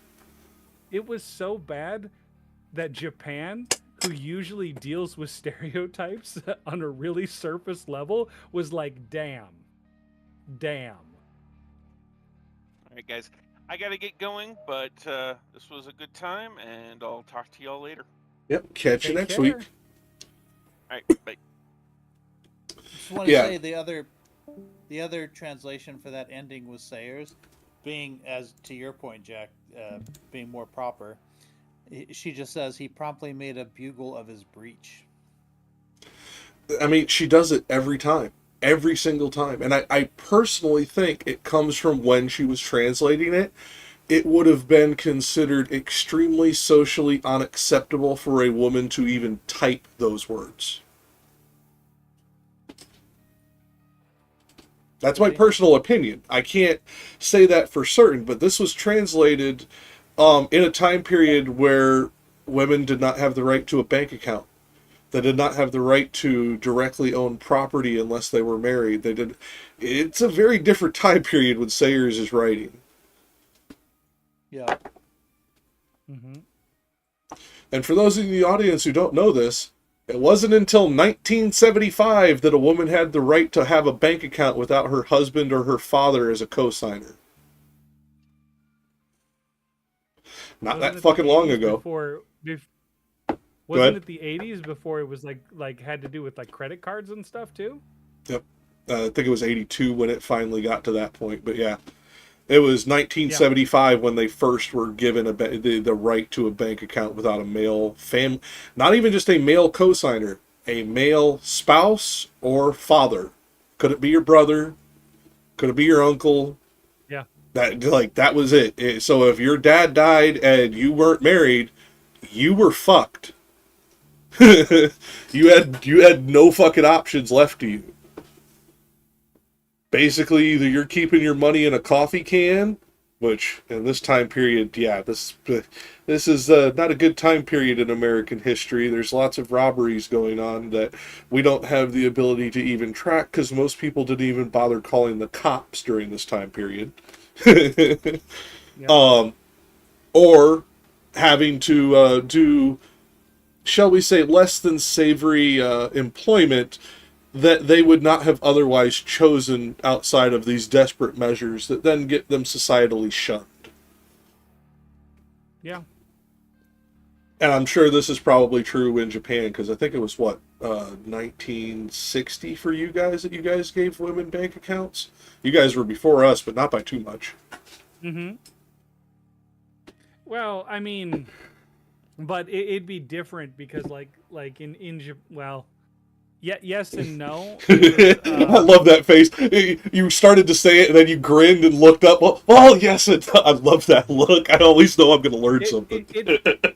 It's more along the lines of like they opened bank accounts for everybody to get one in the 1960s. If you were a business owner, a female business owner, you could get a bank account no problem. Ah, okay. So it was less the sex, more the employment status that would grant certain rights at Right. certain times. Okay. Right. If you didn't have a business and you were just wanting to open a bank account as a woman before that time, they probably wouldn't let you. Well, okay, but But- when was this time period shift? Because I remember a story, and I don't remember the exact name, but it was a story of, I want to say the 1800s, of basically a woman had to marry janitor, cleaner, groundskeeper, whatever the hell you guys call them there, because she was not allowed to do it without a male counterpart when her husband died, and she had no heirs. So she basically had to marry one of her employees to maintain her business. Right. Well, it has to do with a person that has to be head of household. So on the registrar, there has to be a head of house, and that can be a father, a grandfather, or what is it, a husband. But there has to be a head of house. Okay, so yeah, And, okay. When was that? Yeah. When did that shift? Was that not until modern times, or did that shift in the 1800s That was around when the that story? was more modern times. Okay. That was a lot more modern times. Well, I have to ask because So, let's be honest. Half of what we learn in Japan about Japan and America is myth, and the other half is half-assed. Like, right. I have to make sure we're being clear because America. I mean, case in point, Child of the World. I don't know why Smithsonian or National Geographic chose that moniker to go with the name. I have no fucking clue if that's actually the translation in Japan. That's what they said it was, but I don't fucking know. Are we still live right Yeah. now, or Yeah, we're still live. okay? I always go for a few minutes of extra. Okay. Why, are you about to reveal something personal? If so, I could switch over to the end screen. That's No, big deal. it's not something personal. It's something that I don't know if it'll get you in trouble. I'm not while worried about trying it. to Go ahead. explain something that has to do with Japanese history. We are doing a education stream that is doing literature and history. If they are going to get upset about a historical fact, I can start a new channel and YouTube can go fuck itself. I don't care. Okay, so what I was going to say is we're talking like historically, and we're talking like this happens sometimes in the Meiji era.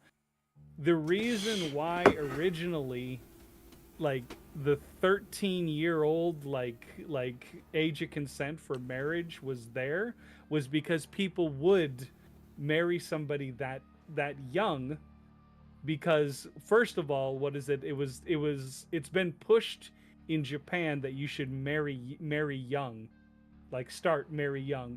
And when I Since say like that, the I'm not saying like a 1400s. Like, it's been a long time that yeah, that's been going on. right, but what I'm trying to say is like it's not like it's like a 13-year-old marrying a 40-year-old. We're talking about people saying that like a 13-year-old should marry another 13-year-old Or another 8-year-old, the and then same. they'll be No, no, no, no, intimate no, no, partners no, as no, no, no. adults. Right. Well, there's betrothal, and then there's actual marriage itself. Oh, So okay. we need to delineate those two there. So, like, whether or not like somebody is like betrothed is different than whether or not like when they can actually go through the process of getting The married. last princess So- of the Tokugawa. That was who I was thinking of when I mentioned that, because she was in the story married to an 8-year-old, but they didn't meet until they were in their 20s. Well, but this there's a difference between betrothal and actual marriage. They wouldn't have actually had her go through the entire process through the Shinto temple and everything until she was at least 13. Okay. No, that's fair. That's why I'm asking, because the story we get told is that they were married and basically kept separate until they were both adults. Right. Which is the other thing to the other thing to keep in mind is because the concept of like what is it, zero, like when we talk about like the number zero itself, like the way counting started in Japan is that your first year is actually like from the second you're born, you're 1 year old, and the like what we would call your first birthday is your second birthday according to like Japanese like numbering for is that a byproduct of the numbering or culture? Because I remember that was kind of a thing in Cambodia too. It all stems back to what is it, the what is it, the number zero, and how the number zero in particular cultures wasn't necessarily counted the exact same way. Okay, yeah, that's why I asked, because I was like, I kind of remember them basically calling somebody a 1-year-old the second they were born there, but I never asked why. I thought maybe I was misunderstanding the Yeah. language. So when we're talking about the funny thing is that when people say that Japan was saying that it was okay for people to get married at 13, they're thinking of 13 in modern age and not 13 in I mean, the 14 original doesn't make numerical it much counting better. system. 14. Well, I no, mean, but I'm oh, saying 12. oh, okay. I mean, but here's the thing. Depending on how far back we go, this is not problematic. Now, I still find the idea of like pederasty like abhorrent, but the Yeah. concept of when your life expectancy is 50 years old, like things change about like how we would view these things. Right. So, like, I get that. yeah. So that's why I'm not No, worried about but talking about this stuff, because we're not advocating for it. We're talking about historical practices yeah, of it. So, yeah, we're good. the reason why I say this is because some of the reasons why women wouldn't have been able to get like a bank account is because they may have married at the age of 13, and because they would have been a legally married adult, they might not have been seen as competent enough to get a bank account.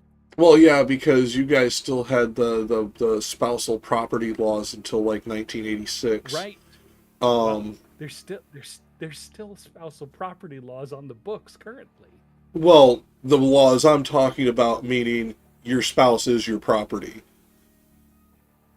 Oh, okay. Yeah, yeah. That I know you guys got rid of that, because I remember the Yeah. fucking the Times article about it, and like it was a big day in Right. Japan. Yeah. For those of you in Japan or those of you in the audience who aren't in Japan and don't know this history because you're not an old fucker like the rest of us, when they repealed this law, basically think of it like the burning of the bras in America. This was a big day where like women were out on the streets in mass in Japan. Like it was a really, Yep. really big thing. It was actually really interesting. If I remember correctly, this was also, what is it, sparked the largest divorce rate in Japan. Like it's. I don't know that for certain, but that's fucking funny. If that's true, that's fucking funny. I never dug into it because I just thought of it as like a women's right success. And let's be honest, we can only Yeah. follow so many things before the next fuckery hits us, and we just don't dig deeper into that previous one. And I just was like, oh, cool, they got a win, and I just never dug deeper. But yeah, if that's true, that's fucking hilarious, because that's kind of the same thing that happened here with no fault divorce. Oh wait, I don't have to catch you cheating with a private detective when you control all the money, so I can't hire a private detective to catch your ass to take you to court and divorce you for cause. What was it, Rich? Do you remember the exact figure? I know it was above 30% increase when the no fault divorce shit got added. Yeah. I'm sure. Yeah, conservatives are still complaining about it. Conservatives Yeah, are still exactly. trying to No stop fault it, trying to change it. No fault. No fault divorce is literally on Project 2025's checklist. Yep. Yeah, yeah. Yep, because Hey, that's speaking of ridiculous. things that are funny, the fart at the end. That's why his name is Evil Tail. I mean, makes sense. At least that's Moose's. Well, it would also make sense because, like I said, there was that Ghibelline cavalry Pays off the joke commander. from earlier in the Canto. Well, but it also could be playing off of Dante's real life, because remember when he was fighting with the Guelphs, some of the leaders who trained his army were Ghibelline fighters, and there is that famous Ghibelline cavalry commander who led every charge with a fart. So it could be an homage to that dude too. Sure, yeah. Right. Fart jokes can be serious business. Well, I mean, this is not even like this wasn't a fart joke. It was literally something that happened in Christendom too. I forget the guy's name, but it was in Romania, where this is how he ended every court session: is he'd stand up, fart, and then walk out of the room. And that was basically the king saying he's done with your business. Like, it's probably that context of every human who has ever existed has had to go to the bathroom. They all kind of understand what comes out of you. And therefore, this is their way of saying, yeah, I'm done. I got to go take care of this, and you're not important anymore. Like, that's kind of what it feels like in every context of, those enemies are shit, let's go kill them. For the battle commander. For the king, it's, I'm done with your shit, go away. You know, to bring it into modern, like, colloquial, like, anachronistic ways of saying it, but like that's really what it seems like in every time that it's done. There's even a Roman emperor who did this during Senate. Like, I don't think it's a matter of poop and fart jokes being ubiquitous in the traditional sense. I think it's, we joke about everything that we do, from blinking to fucking to laughing. We make jokes about absolutely everything within the human experience. Why would this be any different? There's probably jokes like this. Well, yeah, but why is it funny was my point. Because we always are going to find some kind of ways to make the things that we go through day to day humorous. It'd be a natural byproduct of entertaining oneself within a world before the printed word, for example. Like, let alone fucking internet and all that. Like, you can't even communicate ideas unless somebody tells you a story. You're going to get a lot of stuff like this that just becomes humor by proxy. Because you're trying to find humor in anything. Think of it like, this is infantilizing, but it's not meant to be. You know, like, when you're raising a kid, you know, they will find the craziest shit. They will look at their toes, and their toes wiggling. Them wiggling their own toes will make them giggle for like 20 minutes. No fucking reason why. Mm-hmm. It's just because it's stuff that we do in our own experience, and for whatever reason, we found it funny at that moment. Well, it's novel to their experience. They didn't realize they could do it. And now they do. Well, I mean, that's what I suspect too, but we don't know. For all we know, they're like, what are those wiggly worms on the end of my feet? Like, they don't even realize they're wiggling them. Like, I don't know what they're thinking. I don't have memories that far back. So I don't even know what I was thinking when I did weird shit like that. Also, Musa says of the fart, ends on a vulgar note, which is indicative of the farcical nature of this Boglia. So he says the Bolgia is farcical like this from beginning to end, I guess. So different from the remainder of the Inferno. Well, so that would indicate that that might have been on purpose. Well, but it also could have been, that would indicate why we get the slightly different behavior from Virgil compared to the rest of the Inferno, is because of this farcical nature being meant to be read semi-satirically. Man, then you need to say that word satirically. And say fartsicle instead of farcical. Well, unfortunately, I'm not as good at puns as you are. I was more of a fucking, like, actual stage performer than musical performer.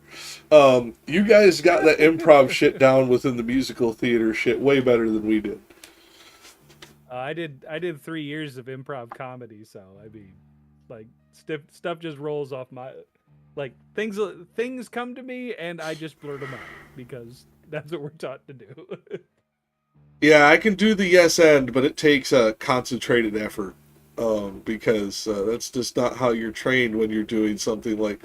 To put this into perspective for anybody in the audience who has not heard us talk about this, and I don't know if we have in one of the previous episodes, the first play I was ever in, I played Puck in Midsummer's Night Dream. First time ever being on stage, I had one of the most lines of any one character on any play ever. Like, the way that you train to do a Shakespearean play is very different than the way you train to do a musical. Like, when I did Pirates of Penzance, like, 10 years later, I was fucking lost, buddy. I had no idea what the fuck I was supposed... I'd been in, like, 12 plays at this point. I had no idea how to interact on a fucking musical at all. Like, it was like two different worlds.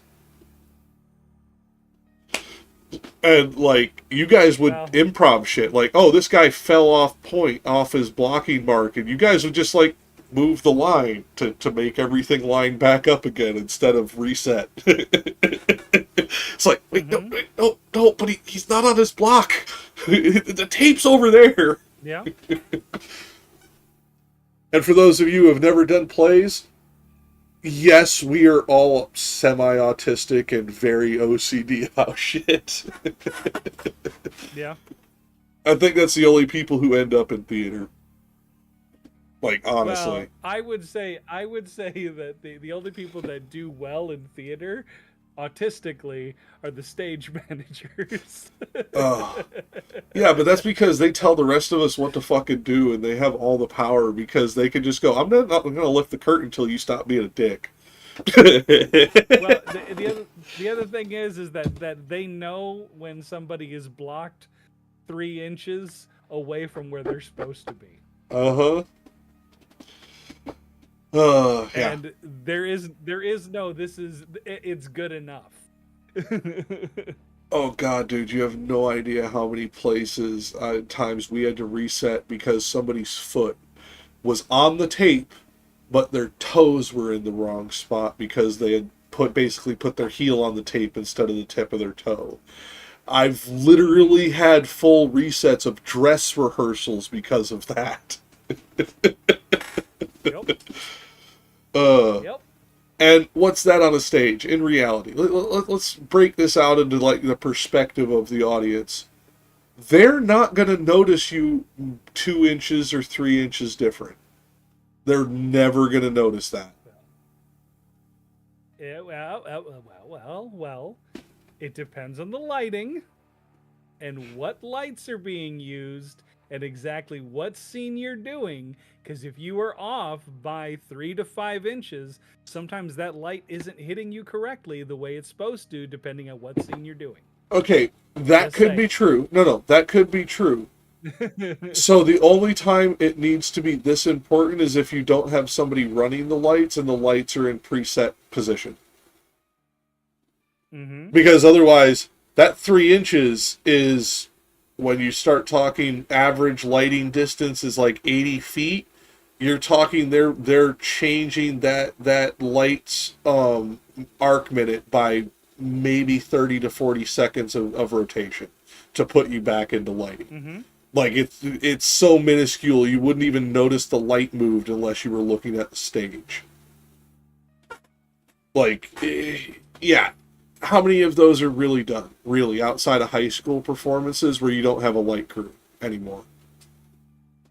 Like, even when we were kids. No, how many shows outside of, like, high school stuff don't have a light crew? That's my point. Oh, okay.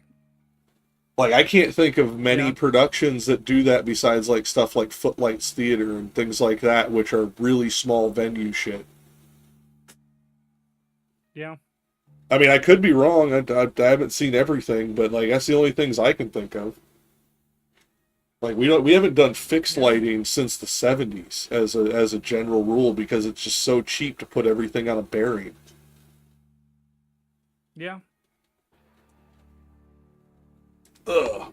That being said, we have definitely diverted off of this, but I would like to say it would be interesting to see a modern translator who actually understands the 14th century Italian translate this for modern stage performance, since this is written to be performed.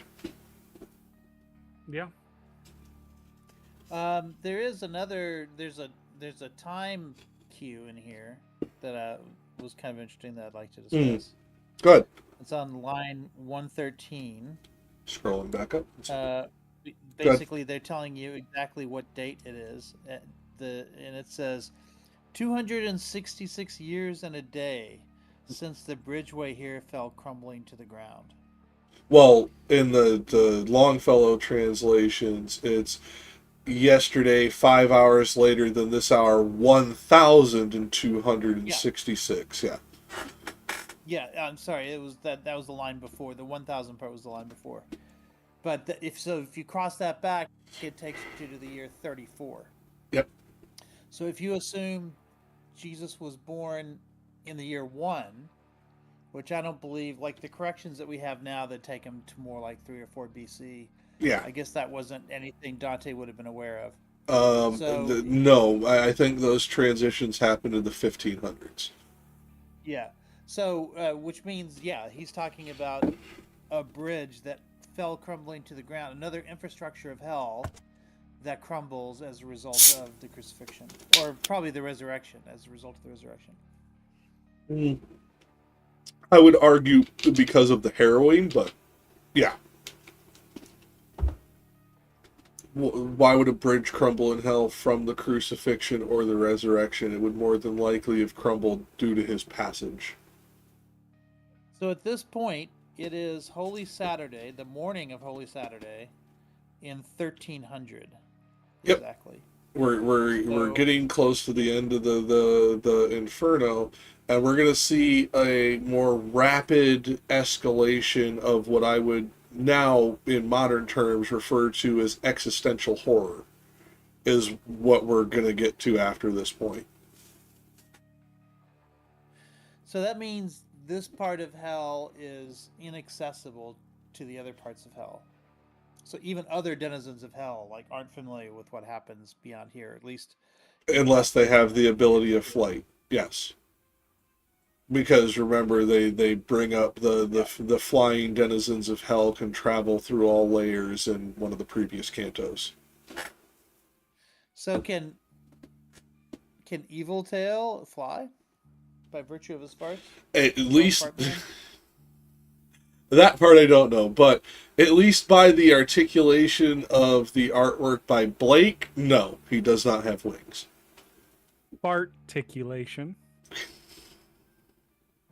But it's just one of those things. It's okay. So for those of you in the audience who are non-religious Do you think nerd, Blake is the fartist? well, he is for sure. But demonology is very weird. I wish I could get my buddy Beckett on to come and talk about this, or maybe I'll contact Rezi because he's also highly familiar with demonology. The transitions of the understanding of Catholic demonology are so weird that unless you study them heavily, like what one demon looks like in 1301 might be completely antithetical to what it looks like by 1306. Because of the way that grimoires were written / discovered, and like articulations from other mythologies were brought into the demonology of Catholicism. Like, for example, originally Samael lost his wings when he was cast out of heaven, according to the original, like, first demonology of Lucifer. He had no wings. His wings were burned off of him during the descent. Um, by, I think it's 601, 602, somewhere around there, he has membranous wings like that of a bat. He has horns and scales and all kinds of shit. Whereas 400 years previously, that same demonology had him being the most beautiful thing in all creation.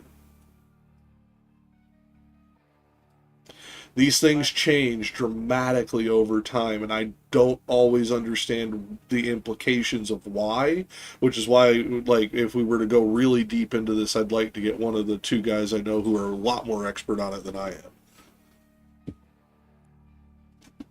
Like, demons are weird. Just full stop, no matter what time period. Sayers offers no footnote about the fart. I mean, that's unfortunate. Yeah. Well, but my point would be, you don't necessarily need a footnote on this, because what would you say? I translated it this way so that it was more proper, or I included this because it was there. It's kind of self-explanatory that it's meant to be funny.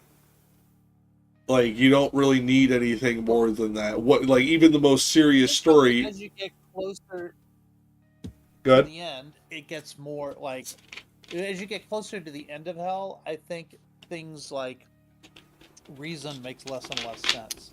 Becomes more surreal. Remember, we'll get to this when we get to 33 or 34, but ultimately the way they escape hell is by finding the crack of Satan's ass because it leaves a gap with ice, Yeah. and they slide down that. So the way to escape hell is literally through the crack of Satan's ass. Like that's how, like, the reason it's satirical at this point is because reason holds no sway. Like we're in it's madness. It's just pure madness at this point. And there's really no other way to respond other than, Yeah, I mean, when you're in a chaos. surreal situation, it's usually, I mean, there's usually, All you can do is laugh.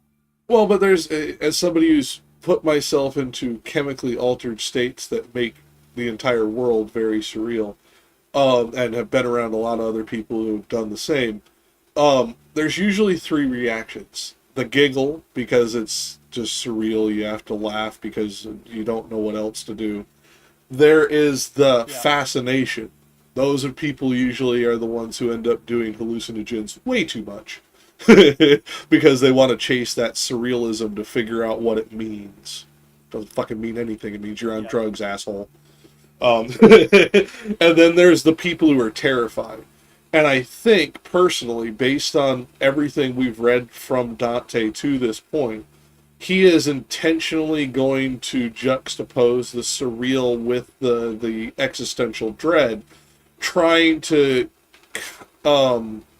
not soften it, but make it more palatable to his audience to read what he is saying, because like a lot of people are going to have really knee-jerk reactions to the almost blasphemous way he refers to certain things, especially in the fucking 14th century. Like, this is when saying "God damn" at court could literally get you killed.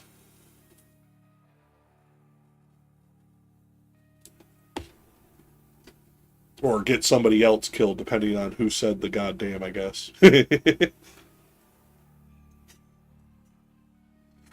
Like, Another, I thought 135 is interesting as well, because Virgil's telling Dante not to be frightened, because all of the grinding of teeth that's happening is for the benefit of the boiling souls, not for us. So to some degree, the demons are performing for the damned. well, okay. Yes, I would To agree make with them more that. frightened. Yeah, I was about to Whatever say, it is. well, but it's also not all the demons are gnashing. Some of the souls are gnashing, as we saw in previous circles. I think what they're trying to say is more, they will persist regardless of our presence. It's immaterial to us. It's not directed at us. It is part of the torture in and of itself. As opposed to being performative, think about what millions of gnashing teeth would sound like. That would be like, I wouldn't say, yeah, like, I can't say nails on a chalkboard because that's not quite right, but it would definitely be fucking unnerving. Like, I mean, no matter what, no matter how quiet it was on any individual person's gnashing, Well, Dante once himself says that he feels like he's in danger because of the grinding of teeth. And Virgil saying, yeah, but that's not for us. well, but it's kind of like to put it into like a more modern and like less surrealistic analogy. If I were to take you to a certain part of the Upper Peninsula of Michigan on a this little place called Isle Royal, there's this valley that during the winter when the wind goes through it, it produces a type of infrasound. You technically can't hear this sound. Your body is responding to it, but your ears cannot hear it. And it makes people literally go insane. It can make you feel extremely paranoid, scared. That's kind of how I view this. No matter what the intensity, volume of the noise, even if it's just it would be really unnerving because it's so unnatural to your sense of self. Is what I felt like Dante was trying to express here, because it's what he's tried to express in previous cantos before this. This is so surreal it makes everything uneasy, everything more exaggerated, even though it's not necessarily exaggerated. Just heard a beep. Is that me?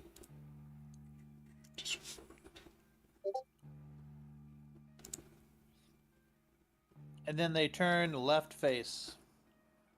So they're still going, Yeah. I guess, counterclockwise, right? Well, and it's also the along the left hand dike. There's a certain implication here of like holding back the flood of the damned, which is an interesting like visualization to put you on. Like we've been walking over levees and like pass throughs. Like these are the first. This is the first dike that's mentioned. For those of you in the audience who are giggling at that word, a dam with a little bit of a pass through for water. It's basically a minor amount of pressure relief on a single portion of a dam would be the dike. Which And also, no, it cannot also ride a should bike. make you Google. No, it can't ride a bike. What was that, Rich? Sorry, Rich, and Despy got you with the Also joke. make you Google. That should also make you Google because right, that's what a dike and a dike have in common. Yeah, They I have mean, that one little pass-through area where you well, relieve tension. well, now we're getting into territory where YouTube may not like it, and certain activist groups may start hating us. But yes, true nonetheless. Although I'm sure one of my family members who That happens may to be be the of this, etymology of the word. I don't know honestly the etymology, and that is definitely not something I am looking up on stream. I will dig into that for next week because that is not something that is going to be broadcast live because I don't know what those search results are going to bring up. Well, I have a good idea. Well, but it's like, for example, and I know this one because I could do this one. If I were to bring up the etymology of a word that YouTube really doesn't like, and because we're not monetizing, I don't give a shit about saying it, cunt. It has no significance to how we use it today originally. Like, it has nothing to fucking do with it at all. It comes from old Elder Futhark. Like it's literally an old fucking Scandinavian word that applies to a cleft in a tree.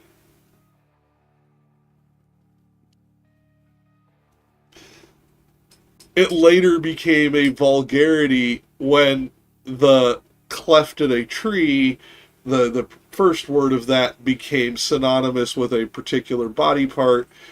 Then that became vulgar. Then the loan word was applied to make it less vulgar, and now that loan word is considered one of the most vulgar words in the English language, even though it's originally Scandinavian and it is originally talking about a break in a tree.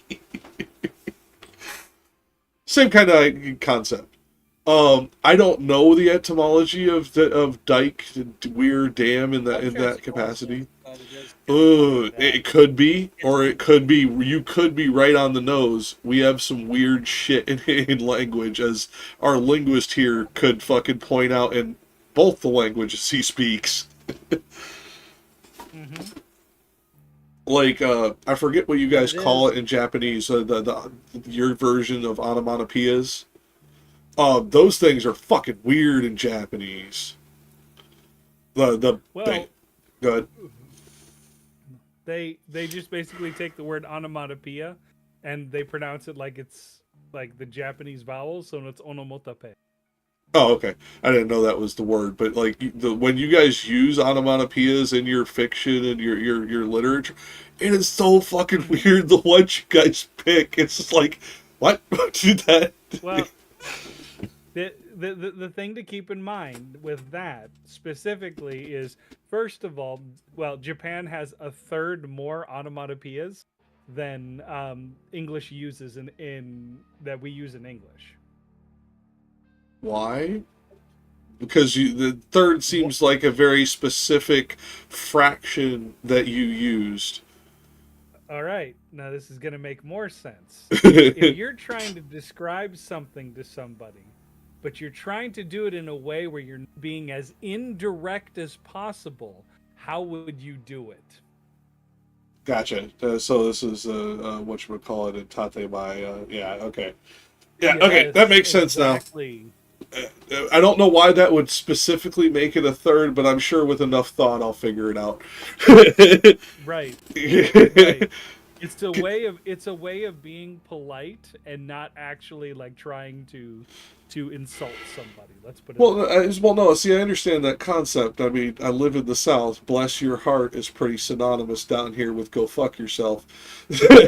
Like, I understand that, but like, In why Canto, it was that is, would you like some tea?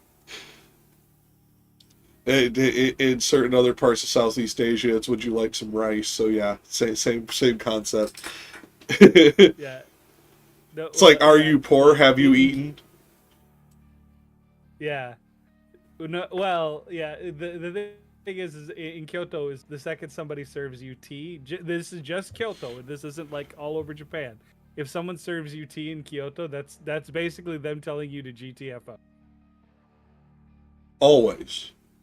Would this be? Would this Always. include the surrounding areas Because like that's a Arashi? custom for like preparing you for a journey or something.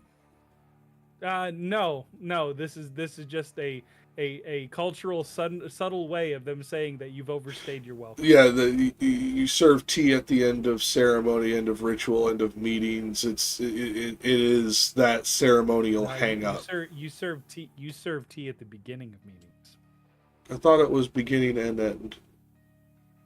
I thought that was how you like bookended. I could be wrong, or Mm, Americanized bullshit got me. Could be. It could be. I have never been in a situation where we had tea served at the beginning and the end. The Okay, no, you majority of live there. times that like yeah, the majority of times when tea is served, it's someone literally snapping their fingers saying, "Hurry up, we're about to start." Okay, no, that's fair. And like I said, you live there. I could get Americanized bullshit. Like, there is a lot of things Yeah. in Mr. Baseball that are right, and there's a lot of things in Mr. Baseball that are dead fucking wrong.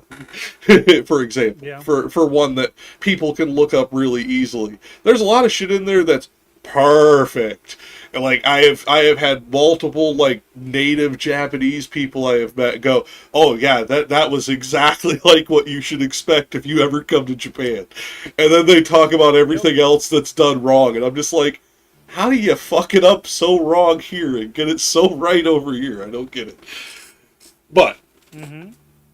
it's the same kind of thing. Americanized bullshit. Occasionally we get stuff that's just so batshit fucked up that Japanese people are like, "What? That's not what we It's sort of like meant lost at in all." translation. Yeah. It's sort of Or like lost in translation. They just don't explain anything. They just have people doing whatever they're doing, and then the American characters in that movie are just like, "Okay, that happened." Like they don't understand anything that's happening.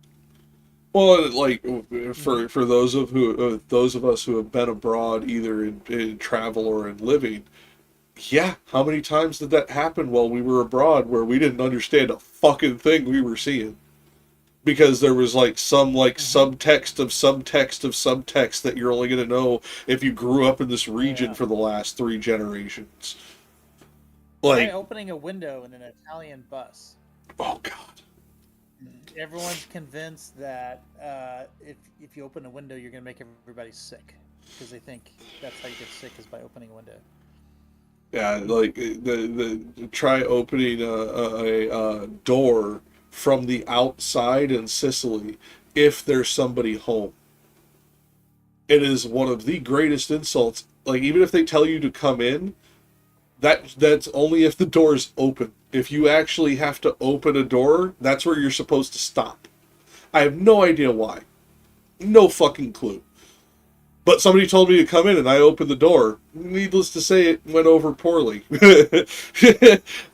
In America, Mm-hmm. somebody says come in, you open the fucking door. I didn't know I was doing anything wrong. I still don't know what the fuck I did wrong, to be honest with you. Yep. It could have been a personal idiosyncrasy of that Oh, person. another thing that's likely to make you sick is if you drink water cold, like with ice. That makes you Interesting. sick. Yeah. I mean, I can I mean, understand like, the juxtaposition from the past. I don't understand why it persists to this day, because cold water in the ancient times meant it hadn't been boiled and therefore purified in some way, which is usually what would happen at any fucking castle. Not because they knew it was purifying it, but because they would boil almost any water to get rid of, like, this pond scum off of the top. Yeah, it would taste better too. I'm sure that's also part of it. But who wants to drink pond scum? And if you boil water, all that shit floats to the top and you can just skim it off. Or it probably doesn't take long to realize that everyone who got sick didn't boil their water, and so maybe they don't know Yeah. why it worked, but they. Well, this is a prime example. That was one of the reasons Go ahead. in the Iliad, when I was translating the Iliad back in the day or whatever. One of the useless bits of information I learned was that the reason wine was so valuable within the poem was because it made water potable. Yep. There's You also mix it with water, then you can drink water. well, going back to the tea, how we got onto this conversation, we'll bring it to the British. Before the British became tea drinkers, like this is at the beginning of the China trade, they only drank water, and their people got sick constantly. And then opium traders who ended up working with Chinese sailors who only drank tea realized their crews didn't get sick. They realized these crews use paper to wipe their ass after going to the bathroom, and they wash their hands and things on a regular basis, many times in tea. British sailors then started adopting these practices to basically keep their crews healthier. That transported tea back to the UK, made it one of the most important drinks in history, so much so that basically Britain invaded China 5 times and held their emperor at cannon point, 4 of them. Yeah. Like, this is literally what drove the opium trade for almost 200 years, was because China would only trade tea for silver. Only. You had to buy tea with silver. And because that would have bankrupted the British economy, what the British would do is they would buy opium, sell it back to the Chinese for Chinese silver, and then buy Chinese tea with Chinese silver.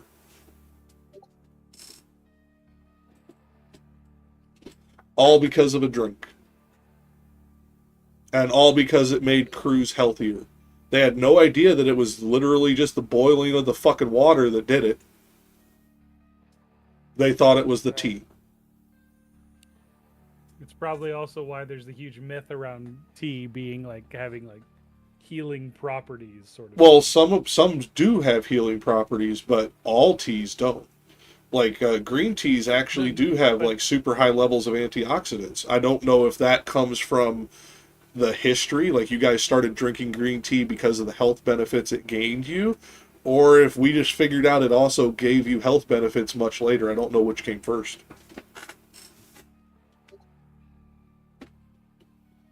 Like, I know about coffee. I have no idea about tea. It's so far back in history, it's steepled in myth. Like, coffee is within memory to where we have records of the first, peoples to actually ingest and imbibe coffee as a beverage, or as like a bean within a stew. We have no records, even in the most recorded history in the world, which is China. We have no record of the first time that you guys drank tea over in Asia. No fucking clue.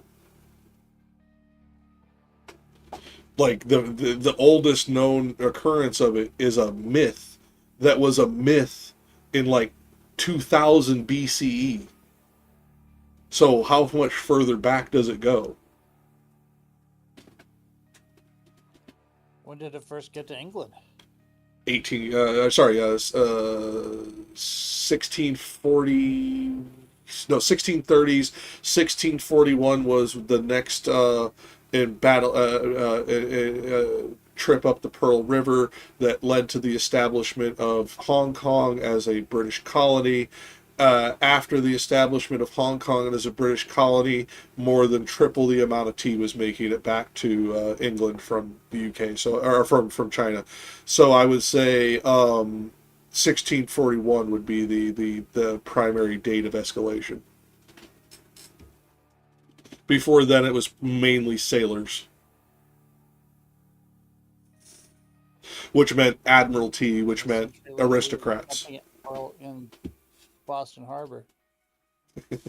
Well, let's be honest, that was just one of the things we dumped in Boston Harbor that day. Like, people talk about the tea. We dumped everything with a fucking tax stamp on it. Anything that had that tax stamp went in the water that day. Like, people forget It's the that. equivalent of burning Teslas. Well, see, here's my problem with that. And this is the only defense that you will hear me make for Elon for any of this. It is exceedingly dangerous to do what these people are doing. These batteries and these electric vehicles, when set on fire, are excessively dangerous to the surrounding environment and buildings. You have no idea how far that fire could spread, especially when each one of those fires can take up to 50,000 gallons of water to put out because of the battery tech within them. Like, this is, you could literally end up starting the next Chicago fire. Do something else. Be smarter, please. Fucking hit them with electromagnets. I don't give a fuck. Stop endangering innocent people. There's ways to do your civil disobedience in a way that does not put others in danger. Please stop putting others in danger. It's also not necessarily a net negative for Elon, right? Like, it's causing people to have sympathy for him who otherwise might not. Like, Well, I fucking hate the this other thing prick, is- and even I have to say this because of everybody else it puts in danger. Well, Right. but here's the other thing. Like this whole thing about burning Teslas and whatnot. It's the same thing as when conservatives decided to burn Nike. Yeah. I mean, all you're doing is destroying property you already paid. Well, no, these people He's are already got burning. the No, money. these people are burning showroom cars. They're going to the dealerships and but yeah. they're insured. Yeah, but Yeah. but insurance is. I'm not gonna sit here and get into that. Like, oh, he's insured. It's still like it's different. It's not like these are things that people are buying and then burning like the Nikes. These are people who are going in and destroying property that is not purchased and doing it in a way that is dangerous to the surrounding environment. That's just not good activism. Don't do that. Like, it's just there are better options.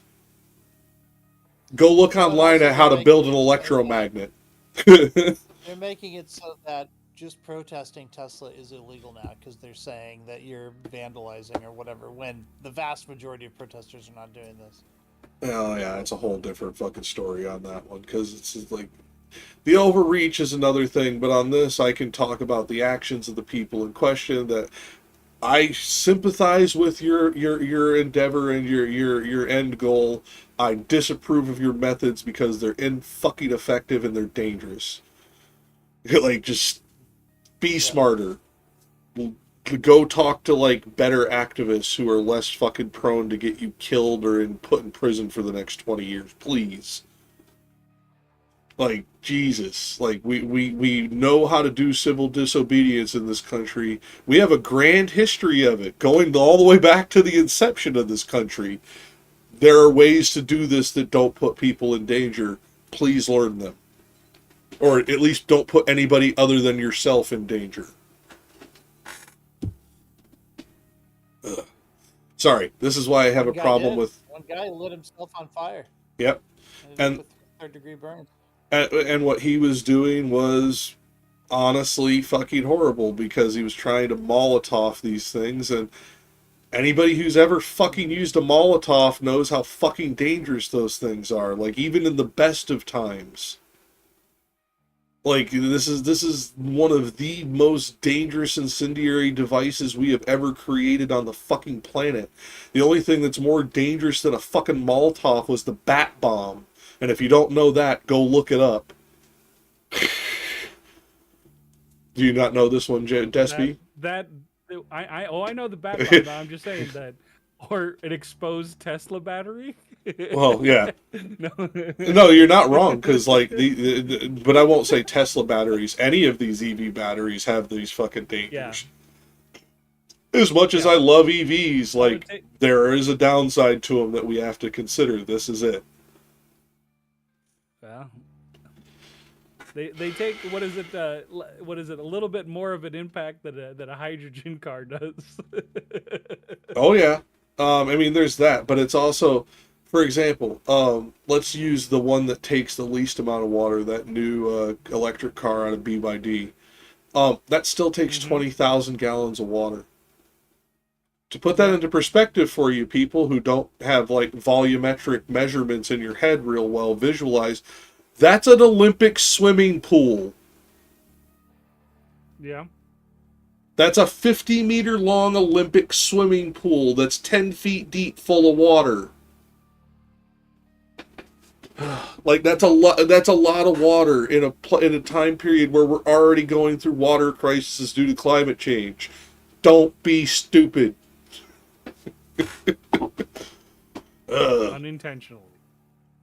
I mean, this one is just, I call it intentional stupidity. Because the thing is we all can make accidents. Like, I understand their impulse. I mean, I was that young, dumb fucking activist back in my teens who smashed windows and did all that dumb shit. That only put me in danger. It wasn't effective. It didn't actually help us make change. All it did was piss people off and get my head cracked open by a fucking cop. Like, it didn't help anything. Be smarter. Learn from our mistakes, please. If you keep repeating them, it makes this shit take longer.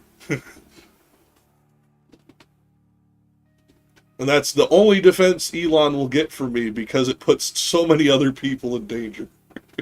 Otherwise, fuck that piece of shit. That's why I like the kid who just tracked his plane everywhere. That was awesome. Didn't hurt anyone. Yeah.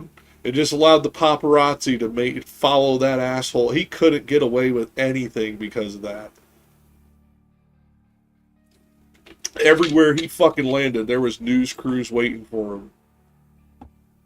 I wish it had done more, but he couldn't get away with shit. We had video evidence of everything he tried within 72 hours. Mm-hmm. Imagine if it didn't. We're already fucked because of him. Imagine if he hadn't been kept to task. It'd be so much worse already. But, on that note, since we have absolutely strayed off of Dante into modern politics, and Dante would be just as fucking pissed off and irritated by this as the rest of us. He's like, how the fuck are you guys still screwing this up 700 years later, you idiots? Until next week.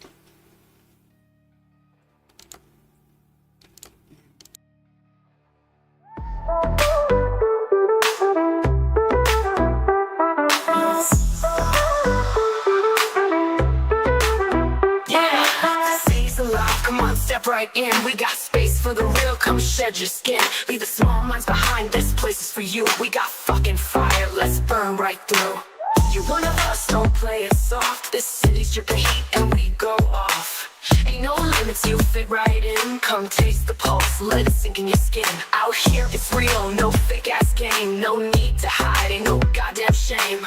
We don't blink, don't care for rules. This city's alive and it's breaking all the fools. You got the spark, you got the soul.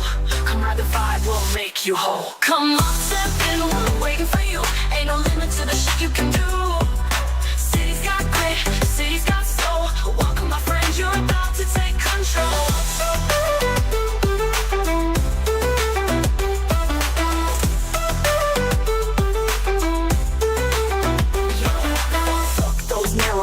Leave them behind, you belong here. The city's a gold mine. We don't care where you're from, fuck all that noise. We deal in truth, and we ain't playing with toys.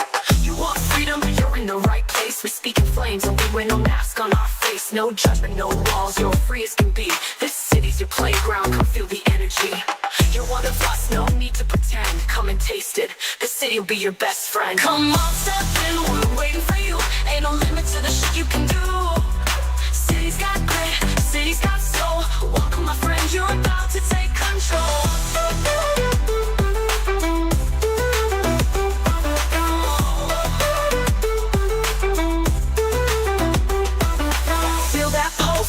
pounding hard. This city's a beast and it ain't got no guard. You're home now, fuck the fear. The city's alive and it's keeping you near. Let go, feel it in your blood. This place is raw and it'll drown you in love. Step in closer, let the lights pull you in. City's a beast and it'll swallow your sin. Here we live without care or shame. You're one of the wild, we're all the same. Leave the past behind, ain't no chains. This city's a storm, we live in the rains. Come feel the rush, we're boundless here. You're fucking free, no judgment, no fear.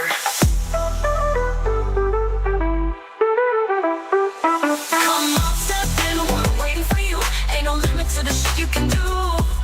City's got grit, city's got soul. Welcome my friend, you're about to take control. You're home now, don't look back. The city's got your soul, it's right on track. Feel the beat, feel it pulse inside. This city's yours, now you ride the tide.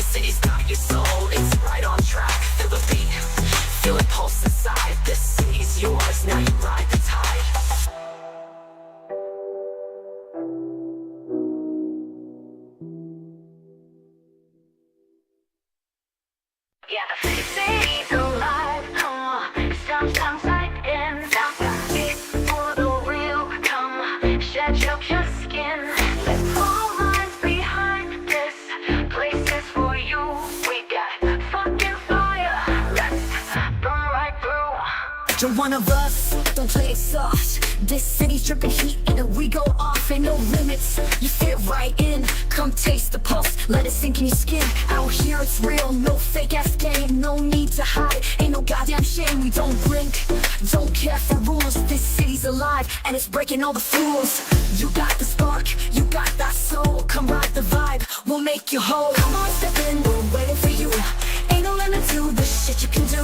City's got grit, city's got soul. Welcome my friend, you're about to take control. Fuck those narrow minds, leave them behind. You belong here, this city's a gold mine. We don't care where you're from, fuck all that noise. We deal in truth and we ain't playing with toys.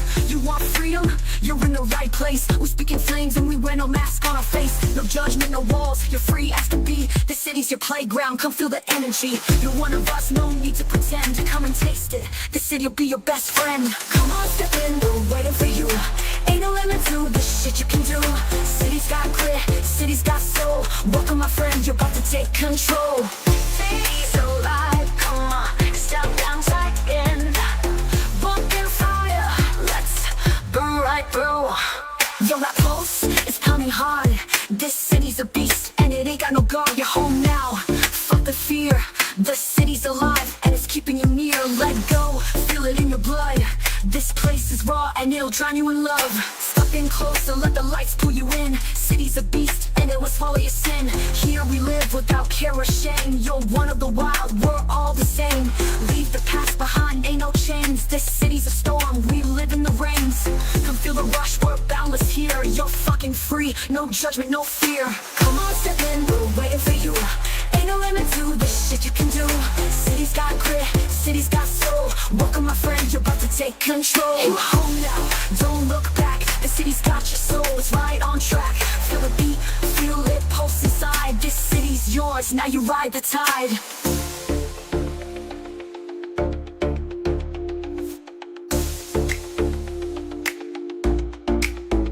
Yeah, you're home now, don't look back. The city's got your soul, it's right on track. Feel the beat, feel it pulse inside. This city's yours, now you ride the tide.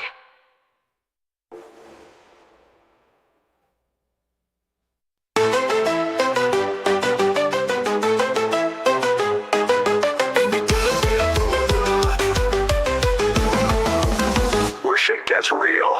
Captain City's crew, a pack of steel. No monkeying around, we're all ready to brawl. Space fucking monkeys taking it all. Split seas twitching, yeah, he's wired as hell. But he's got the goods, he rings the death bell. Swinging through the stars, fast as fuck. Captain City and his crew keeping it a buck. Hey, slow the fuck out, it's time to ride. Going and shit on the cosmos, tearing up the sky. Coarse fist, hard as flint steel. He'll crush your skull, then ask how you feel. Spinors a badass boss with sights locked tight. He'll take your ass out before the blink of light. Nebulous out there playing mindfuck games, but Simeon's crew, they'll burn his whole name. Swinging through the stars, fast as fuck. Captain Simeon and his crew, keeping it a buck. Apes, roll the fuck out, it's time to ride. Going ape shit on the cosmos, tearing up the sky.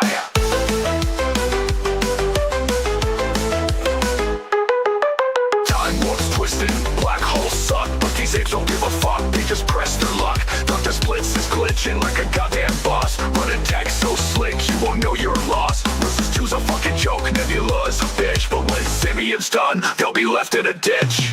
Swinging through the stars, fast as fuck. Captain Simeon and his crew, keeping it a buck. Apes, roll the fuck out, it's time to ride. Going ape shit on the cosmos, tearing up the sky. Shaolin is the monk, a bitch, kicking and flicking her staff around. Singing, drooling like a frat boy, dribbling out the sounds. The crew all fucking round, only universe like a mark. Nebula can't track the queen, he is kept in the dark. Swinging through the stars, fast as fuck. Captain Simeon and his crew don't give a fuck.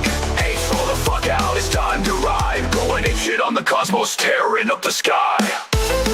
Here's to the crew that fucks it all up, that gets all the girls and rocks all the world, smashing through space without giving a fuck. Simeon's the king, his crew's got the crown.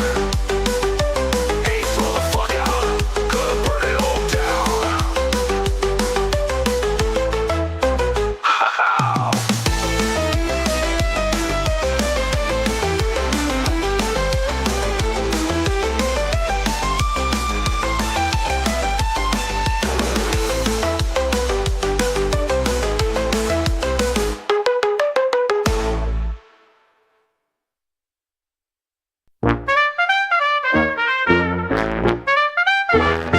Well, the earth was hot and the oceans wide. Lightning struck and the molecules fried. Methane, ammonia, and water in the air, creating organic soup with plenty to spare. Oh, hey, biogenesis, let's break it down. From lifeless soup to life we found. With chemistry ticking and time to spare, life started building right out of thin air. Cyanide, formaldehyde coming on through. Reactions bubbling, making something new. Amino acids, they're the star of the show. Glycine, alanine, they start to grow. Oh, hey, biogenesis, let's break it down. From lifeless soup to life we found. With chemistry ticking and time to spare, life started building right out of thin air. Now peptides form when acids linking tight. Through dry cycling, they do it right. Chains get longer, proteins align. Polymers growing in the clay and brine. Then came the RNA, folding in style, copying itself with a big old smile. Adenine, cytosine, they made the call. Uracil and guanine, linking them all. Oh, hey, biogenesis, let's break it down. From lifeless soup to life we found. With chemistry ticking and time to spare, life started building right out of thin air. Now lipids in the ocean start to play, forming little bubbles in a lipid array. Micelles and vesicles close and tight, making protocells in the brightening light. Metabolism starts with a simple spin. ATP forms as energy kicks right in. Protocells dividing, evolution ignites. Life's first steps on a road to new heights. Now peptides fold and cells emerge. The boundary between life and chemistry surges. From simple reactions to systems so grand, abiogenesis took its stand. Oh, abiogenesis, we figured it out. How molecules danced and life came about. With energy flowing and time on its side, life truly began and it can't be denied.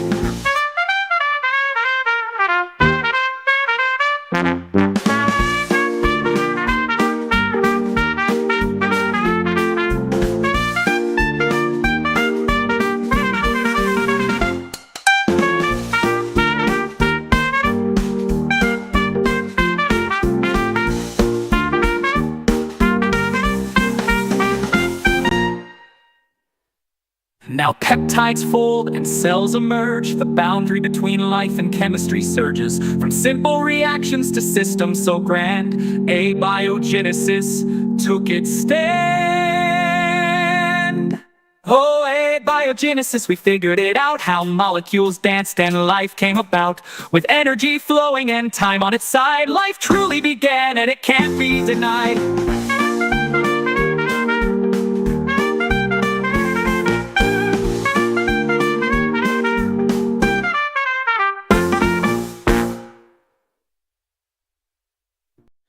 Quiet.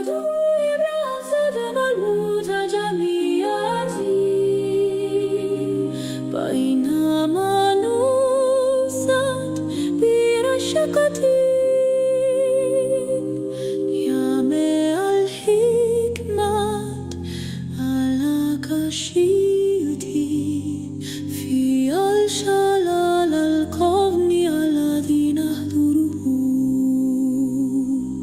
نجارات الياجب تنتظرك مهمرة سماوية تستحق أنفللا مسافر ومجارتي حيث تتجاوز الحكاية ناتي لا نهاية لها إلا لبدو تتقلب من خلال الحالات الثابتات وتتدفق تيارات جميلة وداعيا للكرة الأرضية قيادة التيار فالقصص المبهية ندفو في ألا نهاية الداخليات سنجد مسائر بشرية نكمل الرحلة البعيدة في النجوم الحائجات نحن قدسنا الشروق في مهما كسيهاتي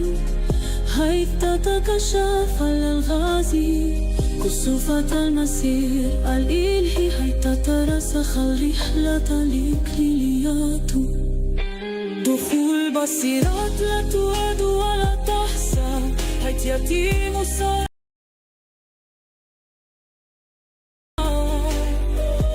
استكشاف هذه حرب ودان حيث تتكشف الأسرار المظلمات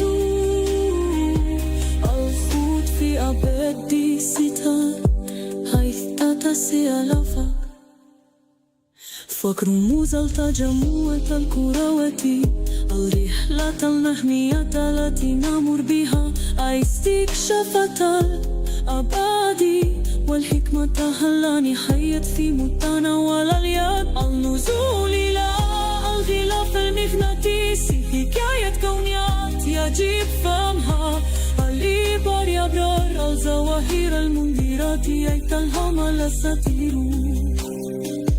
رحلة سماوات أبر اليواليم البطوليات أحلام مظلمات نكتسبوها رسم بيان يبرر المجارات البعيدات في شيء كرمزين يطمعه كوافيل لاستكشاف الدائمي تشبه شمالها اشتعلت في النيران يبرر الحدود العنصريات وانفتحت